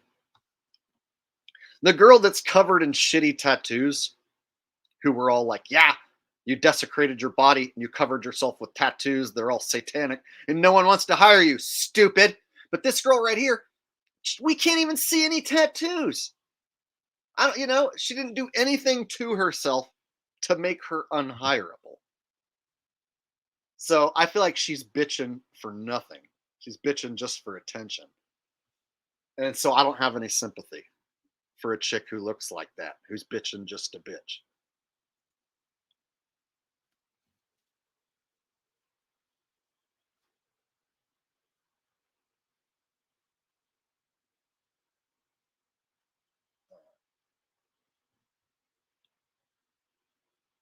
Fine, but you saw my resume, it matches your job description. Some of these jobs almost perfectly to what my resume is, and I'm still not getting an interview.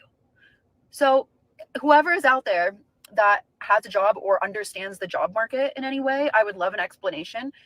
Or maybe I'm just crazy and it's like just the people that I know and just me, but like I feel like this is a pretty universal experience for everybody right now.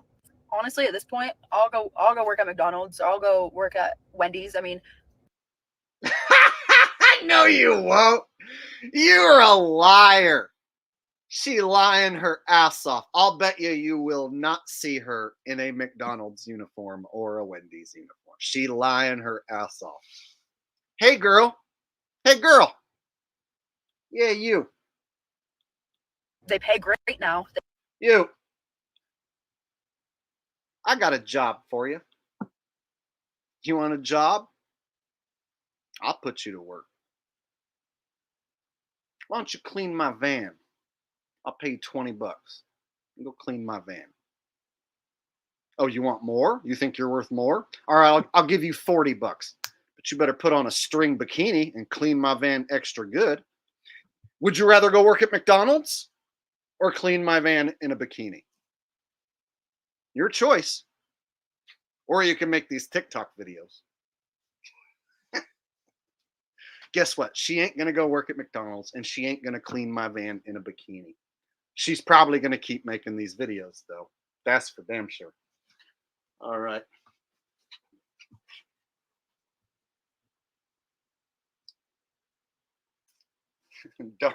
Dark transhumanist says, do not date her. Well, I don't think I have to worry because she probably doesn't want to date me. So I think I'm good to go.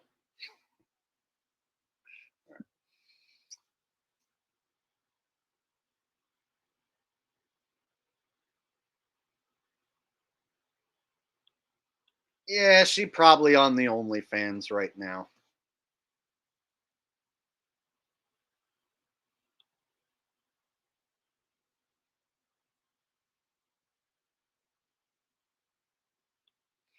Jake, somehow she could get 2 million views by sitting a awkward way in her chair. Show how that is done, please. I don't know exactly what you mean.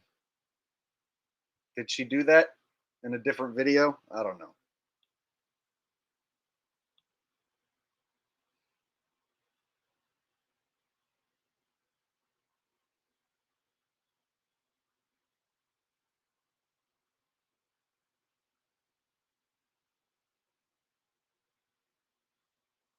All right, so we've heard from a bunch of different individuals, with different opinions. We got the girl at the beginning who was blaming everybody who's older than Gen Z, saying that we are the reason that the economy is bad. It's the job market is trash because of us. And then you had the next girl who was about the same age, a Gen Zer, it looked like, and then she got fired from her job because she just wasn't showing up. And so then we got the homeboy who says he works at 3 jobs, working all the time, and he still doesn't have enough money, still ain't happy. So people can't find a job and they're unhappy. And then people who have 3 jobs, Yeah, they're not happy either. So what does that mean? How many jobs should you have in order to maintain happiness, right? Where are these good, fun, happy jobs? Now, I am one of the lucky ones who does have a fun job, but the sacrifice is I don't make that much money. And so I had to keep all my bills really low in order to do this for a living and make sure that I wasn't losing money every month. So one of the things I had to do was like buy a cheap used car and not have a car payment and then cut my insurance payment to the lowest possible. And so I have a Toyota Sienna van that is almost 25 years old now, and it runs like a champ, and I've been driving it for a few years now, and it doesn't look pretty.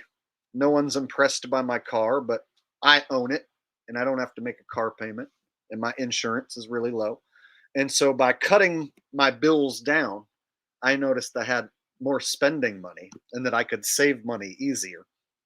And then by cutting down my living expense, instead of renting, let's say, an apartment for $1,500, I found an office for $500.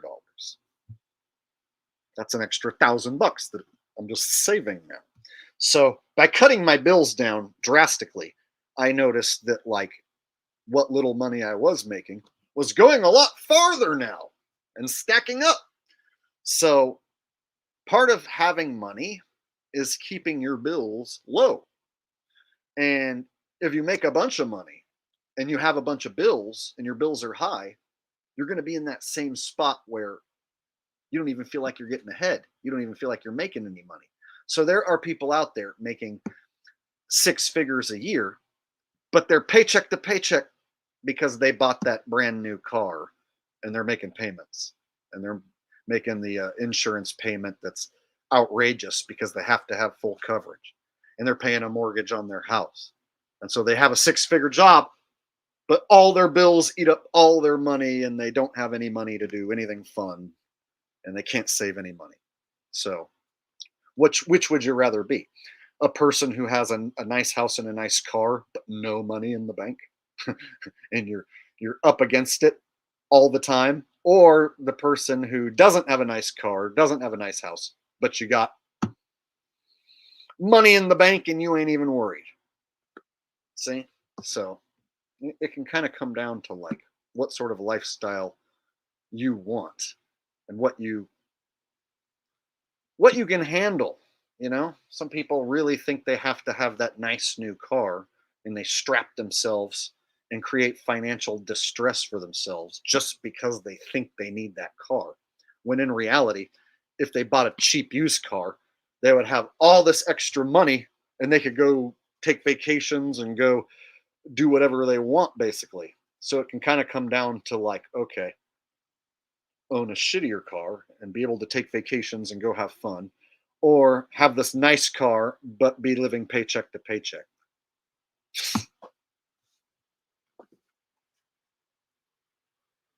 And literally a car can do that to you. If a car it causes you to pay an extra $500-600 a month, that extra $500-600 a month, if you owned your vehicle and you didn't have to worry about that payment, you might notice, oh shit, I'm just stacking that away every month and I have money to go do stuff whenever I want. That's me. So whenever I want to go watch my favorite band play, I just buy the ticket. If Blue Oyster Cult is playing in Las Vegas, I'm buying the ticket and I'm driving out there. I don't care how much it costs. Like I'm doing it. And the reason is because I keep my bills super low, and no matter how bad of a month I have, my bills are so low, I'm always going to come out ahead, basically. So I suggest anyone out there, if you're not happy with the amount of money you have, cut your bills down. There's always a way to cut your bills. There's always something that you're paying for that you shouldn't, or that you don't need, that you can cut out of your life. All right. Doesn't man says you'll eventually getting more money here. Keep it real. Oh yeah, I make money every time I live stream. Every time I live stream, people send me super chats, and some days I get a bunch of super chats, make like 300-400 bucks in one stream. And then other days I only get a few and I only make like 50 or 100 bucks. But I always make money every time I live stream. And so as long as I'm making money when I live stream, then this is one of my jobs and I'm going to keep doing it. In fact, I've been thinking of live streaming more often now that I'm not doing the football picks, so that I can keep myself busy and keep you guys entertained.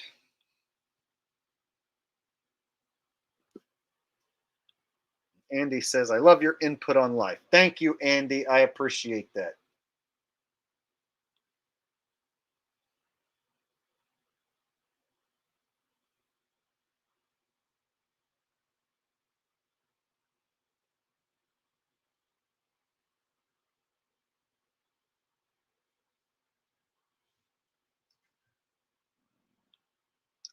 The Trim Reaper says, I appreciate your honesty and humor. Well, that is my brand, basically. My brand is I'm the funniest guy in the world, and I tell you the truth to the best of my ability.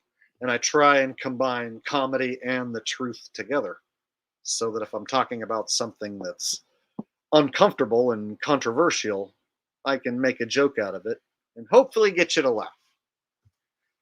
So yeah, that is basically my brand, is comedy and truth combined.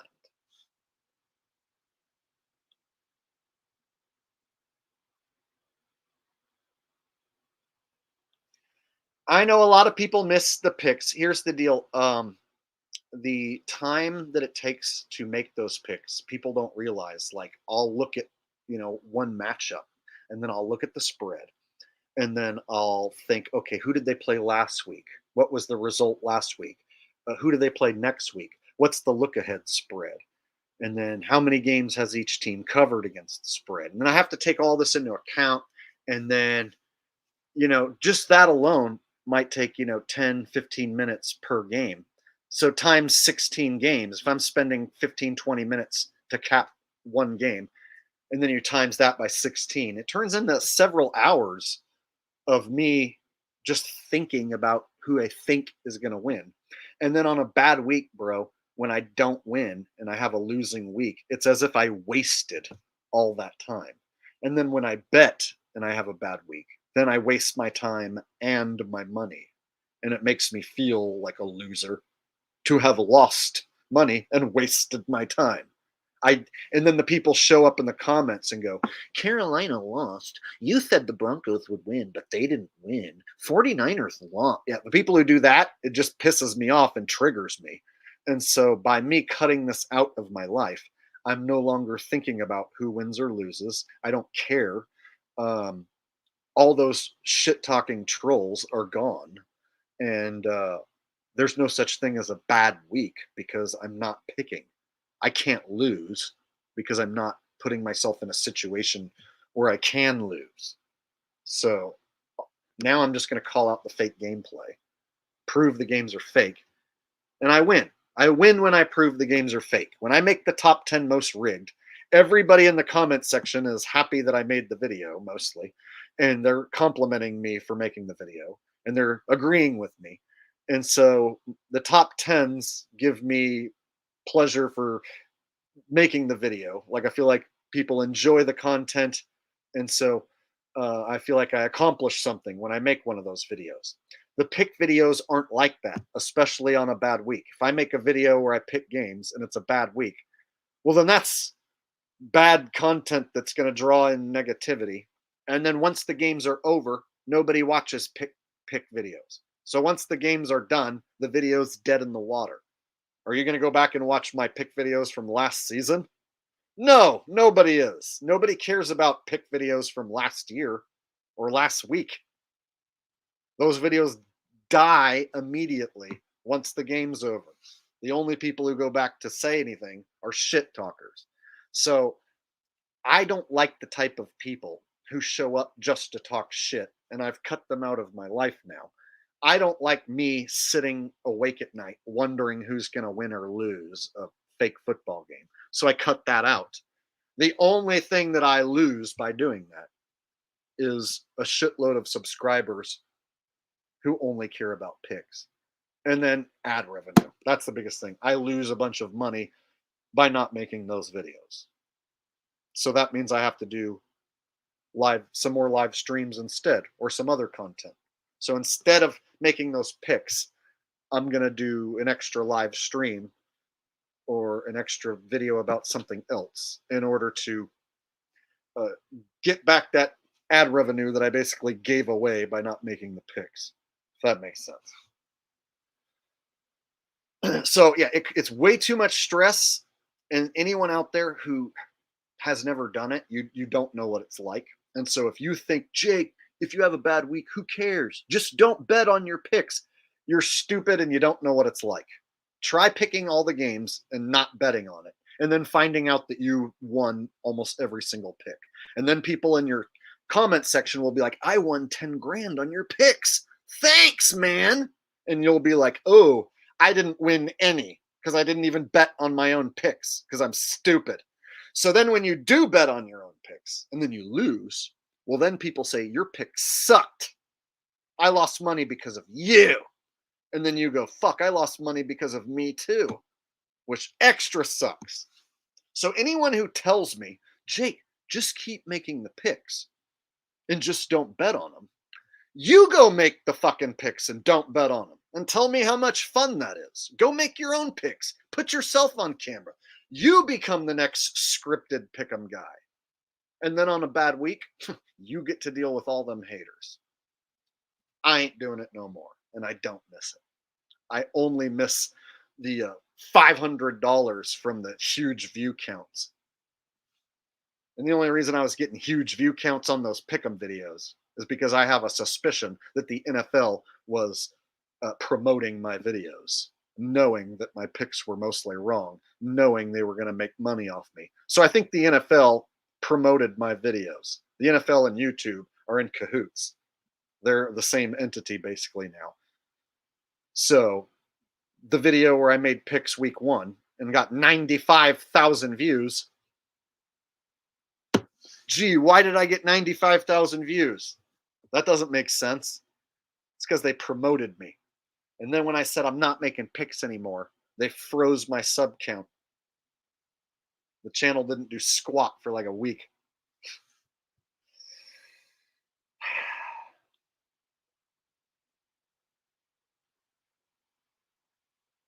So yes, they promote my pick videos. The pick videos are long. I can put multiple commercial breaks in there. So a pick video that does 50,000 views is like $400. So yeah, am I happy to like give away that money and not do it anymore? No. But do I want the headache and the stress of doing the picks? Nope, I don't. So that's the trade-off. I'm giving up the ad revenue so that I don't have to make those stupid picks no more. And look, I can still have an audience and talk about whatever I want and still get people here, still have a good time. So I don't need the NFL.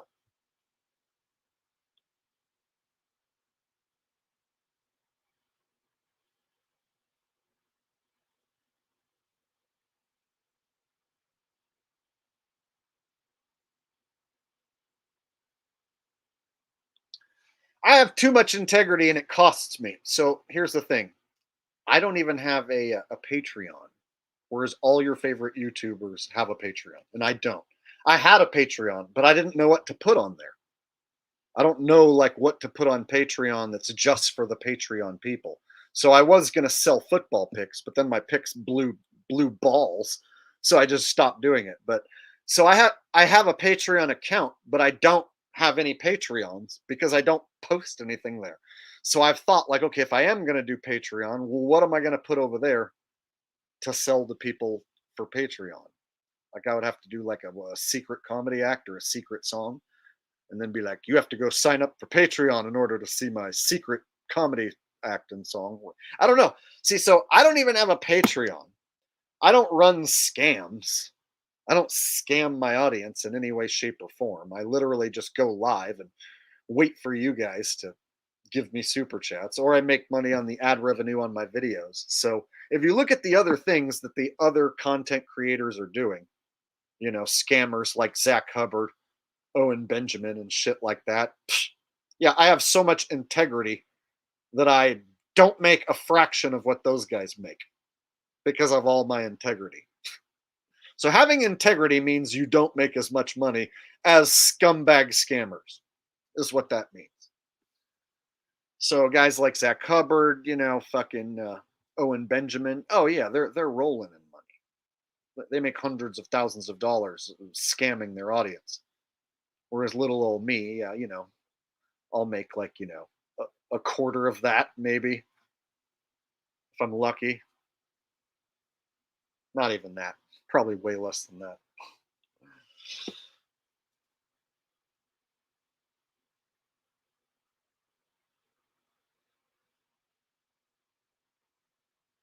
Okay, we got an idiot here. A guy who thinks that they only rig 1 to 3 games a week. Okay, you're stupid, and if you disagree with me, then you're extra stupid. Every single game is scripted. I do a top 10. I watch all the highlights. Every game is phony. There's no such thing as a real football game. You must be stupid. What you just said is the equivalent of saying the WWE doesn't script all their matches. Some of them are real fights. They let some guys fight for real. Only like 3 matches on Raw are scripted. The rest are real. That's how fucking stupid what you just said is. Go away and never come back.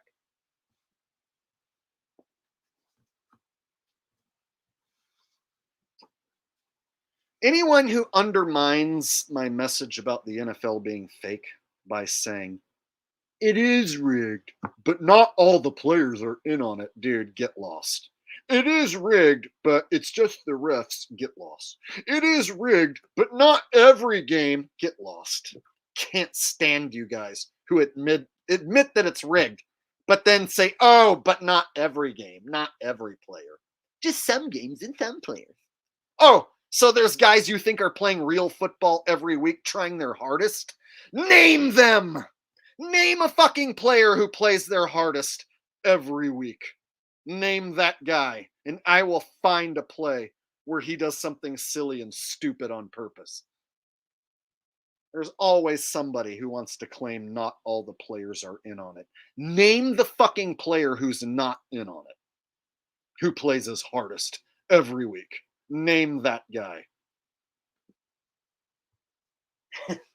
Kirk Cousins. Yeah, you're right. Kirk Cousins tries his hardest every week, bro. He's never thrown a pick to the other team on purpose. He's never been in any of my top 10s ever.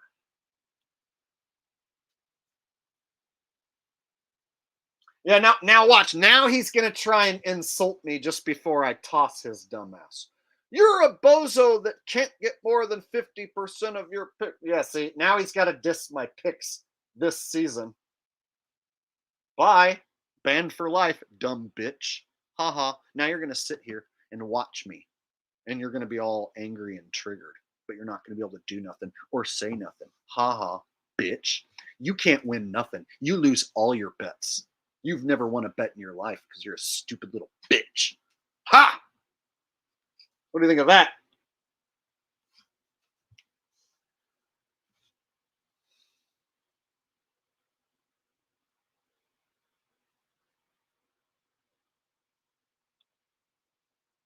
Appreciate your honesty. You're a real one. Yes, I ooze realness.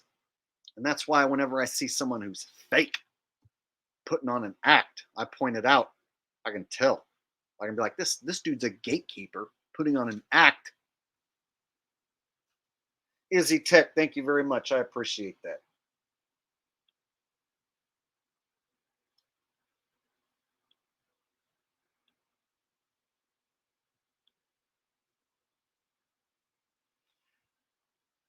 I just looked at the score. Looks like it's a close game. Looks like it's going to be another nail biter that goes down to the very last play, right? Just another quinky dink. See, so that guy had to like start dissing my picks, even though like the argument was that he thinks only 1 to 3 games are rigged. So that was his argument. And then when I destroyed his argument made him look like a fool. Then he wanted to attack my picks being wrong. See? So now that I don't make picks, no one can attack my picks being wrong because I don't make picks anymore. And I prove every week that all the games are fake and phony and all the players are in on it. Any fanboy thinks that they can come on here and like argue anything that I've said. I'd be glad to like post a link and have anyone come on who thinks they can debate me on this topic. I'd be glad to make you look real silly.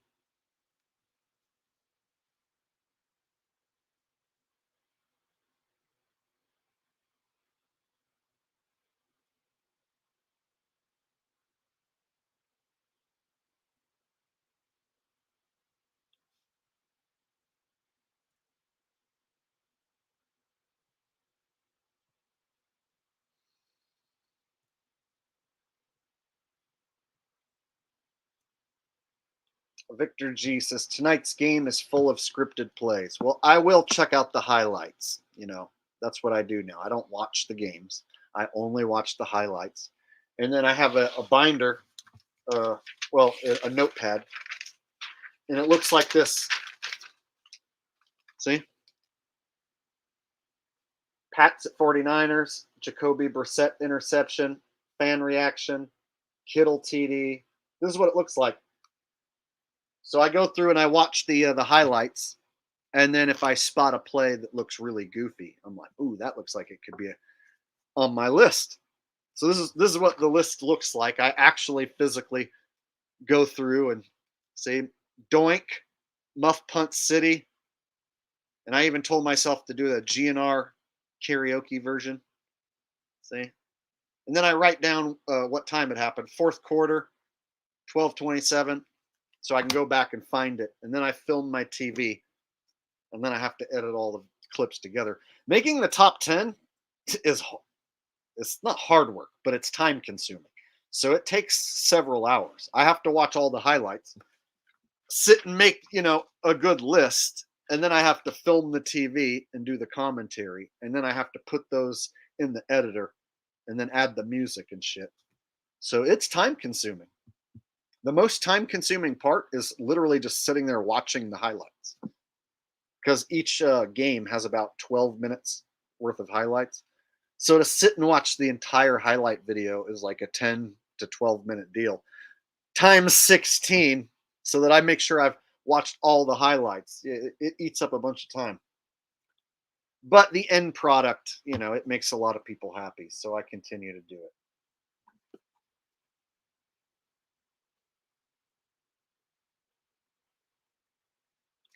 It is my job, right? At this point, yes, it is my job.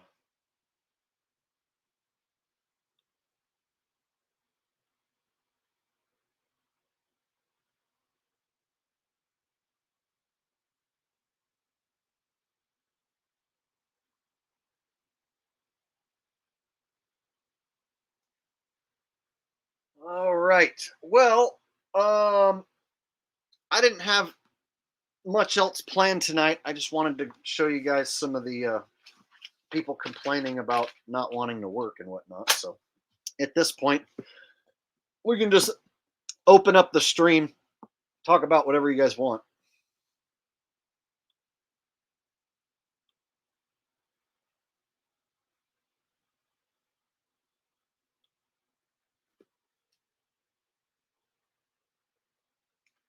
Jason Groves says the Matrix is rigged. Sheesh Kebab says Flat Earth is rigged. Rocky Shepherd says everything is rigged. I'm with Rocky Shepherd, everything. That's right. You're rigged, I'm rigged, your mom's rigged, your dad's rigged, dog's rigged, everything's friggin' rigged, man.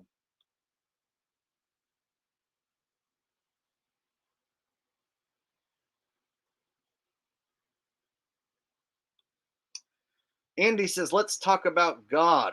Well, there are those of us who have blasted off and left this realm and had a breakthrough. And then you might come to the conclusion that you are God and that we are God. And that we are put in these human flesh bag suits to experience what it's like to live a mortal life, so that when we die, we can go back to being God and be like, oh, that's what it's like to be a mortal human here on Earth, right? Or you can believe in one of those storybook gods, in one of the various different religions. So it can kind of just depend person to person, this whole God thing.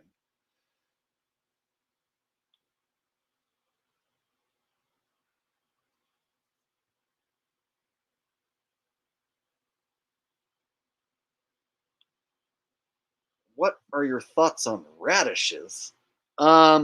Well, that's like a vegetable that I don't really eat. And I think a few times, like when I got some taco truck tacos, they would give me some slices of radish, but I would never eat it.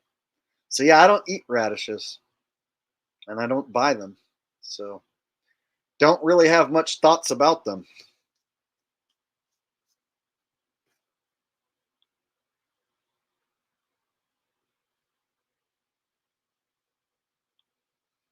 Todd McAtier says apple/onion had sex. Oh yeah, so a radish is like an apple and an onion had sex. I like it. An apple had sexual relations with an onion, and they created a unwanted radish. They gave the radish up for adoption.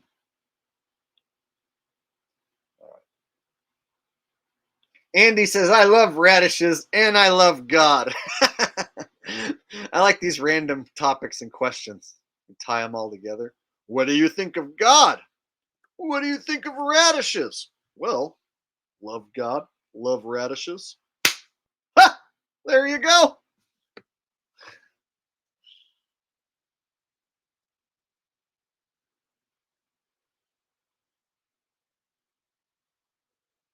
Oxygen is overrated, says, I love radishes and God too.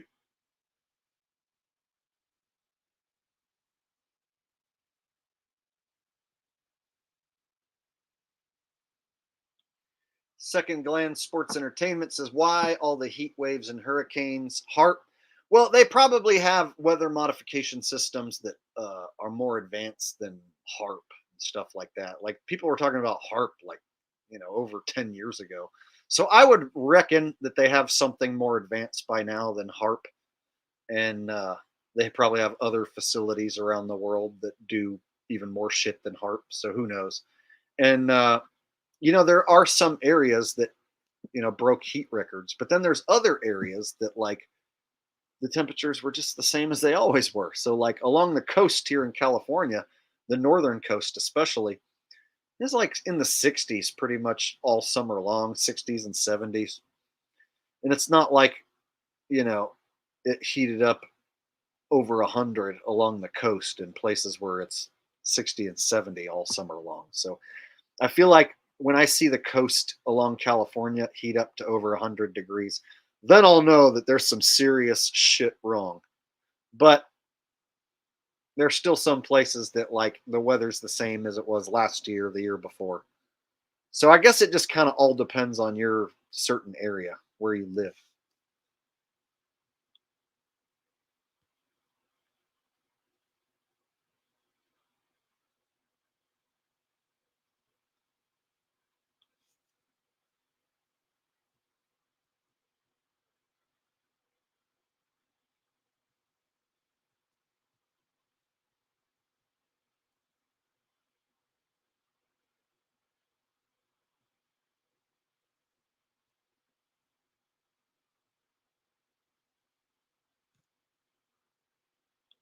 Shady Davy D says, best channel on YouTube.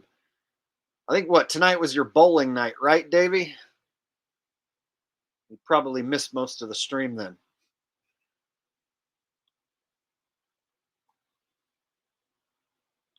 Yeah, for all we know, the Earth might just naturally go through warming cycles. And then they can have the fake story of climate change there to coincide with a natural warming cycle that might not have anything to do with us humans or HARP. I mean, seriously, for all we know, it might be a natural warming cycle And how would you really know?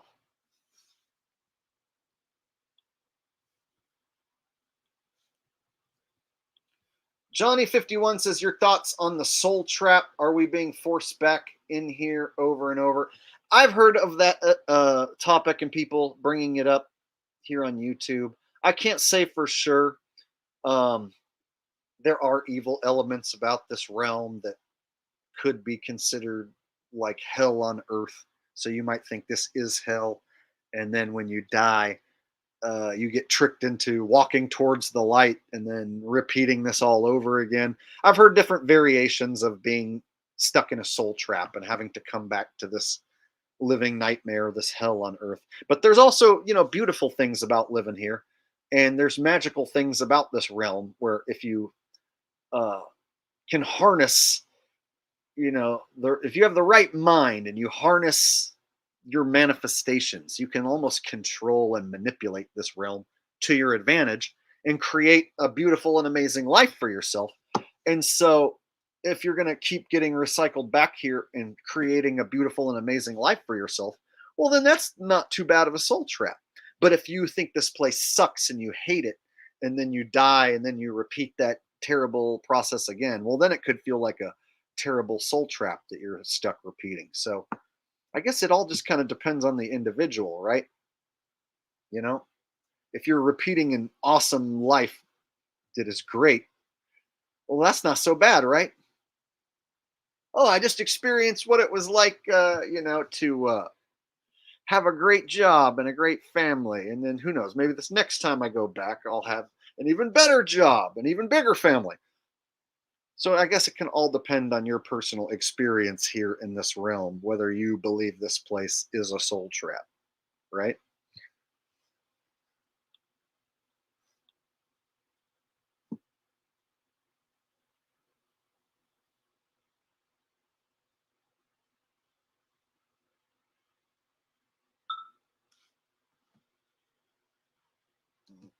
Rose is texting me saying I missed a super chat from Evan, which happens from time to time when I get to rambling. Lord knows I was born a rambling man, trying to make a living and doing the best that I can. When it's time for me, I hope you'll understand. I was born a rambling man.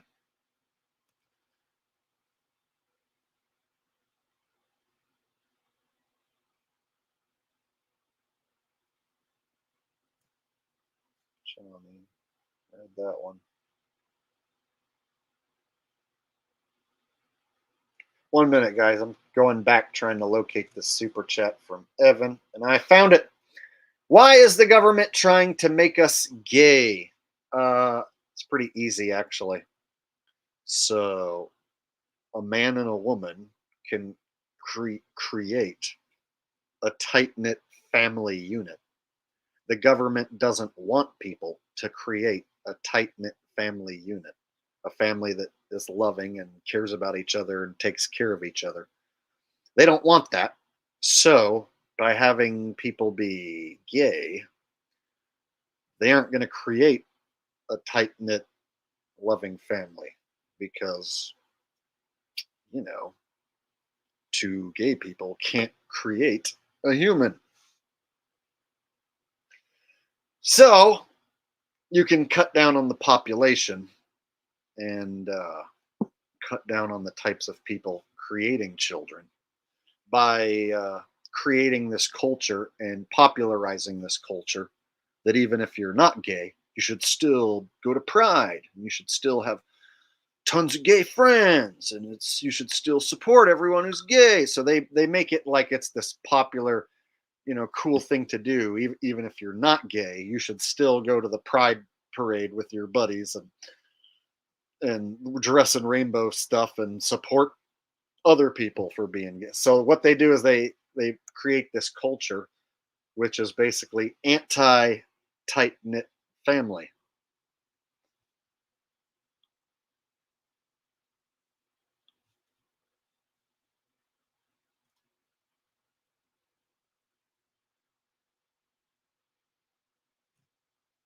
All right.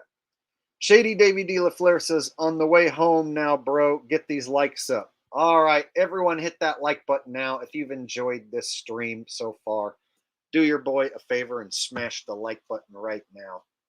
It goes a long way in helping me do this job. So please hit the like button. Let me see how many likes we have right now. How many we can possibly get before I shut it down. All right, on my end, I see 312 likes. Let's get to 400 likes. Should be easy enough. We got over 300 people watching. 300 thumbs up. Let's get to 400 thumbs up right now. I'm going to hold the stream hostage right now. Thank you, Davey D. I appreciate the super chat and the idea to get people to hit the thumbs up. That's a good idea. We're going to do that right now. Thumbs up right now. If you enjoy my content, if you appreciate what I'm doing, it's very simple, very quick, very easy. Hit that thumbs up.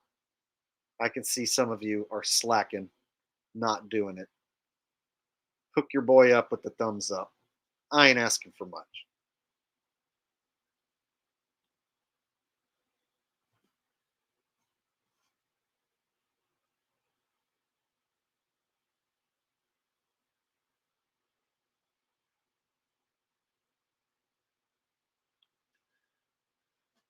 Thumbs it up.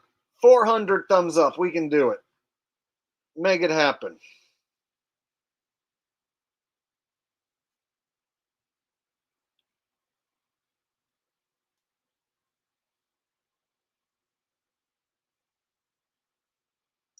We're over 350. Getting closer.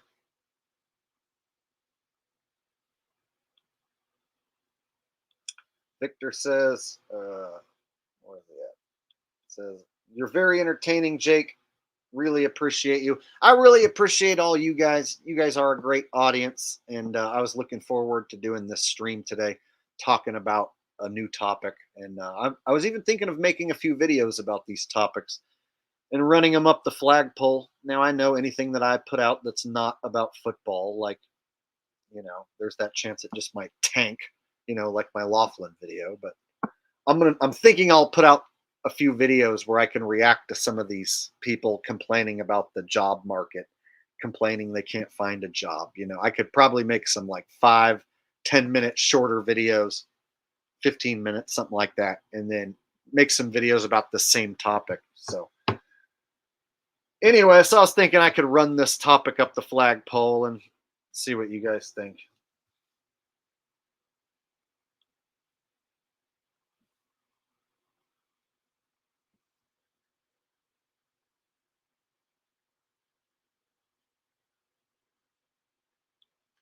Could I please sing Return of the Doink in Elmo's voice? Well, that's a specific request right there. But since we're going to wrap up here soon, I could probably pull something off. Well, I tried to tell you so, but I guess you didn't know. They be messing with field goals, and there's magnets in the poles. You lied to me. All those field goals Elmo thought was so real. You lied to me. Now I cry. Now I cry. We turn off the doink. We turn off the doink. We turn off the doink. And another ball hits the pole. There you go. There you go. A specific request just for you. And I'm glad you rewarded me with all those laughing emojis. It's a sufficient amount of laughing emojis.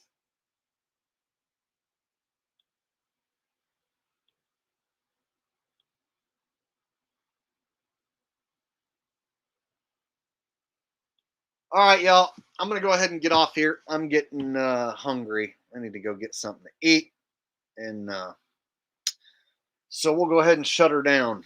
So thank you guys for hanging out with me tonight. I appreciate all of your super chats and donations. I appreciate everyone who participated in the chat. I'll go back and watch the replay, and I'll read every single person's message. So any of the chats and messages that I didn't read, I go back and read all of them when I watch the replay. So I will see everything that everyone said. So until next time, this is your favorite asshole signing out. Make sure you hit that like button, and make sure you are subscribed. Make sure you got the little bell turned on for notifications. People aren't getting notified, so make sure you have the bell turned on so you get notified. And I'll see all of y'all in the next video or the next stream, all right? Good night. Take care. Peace out.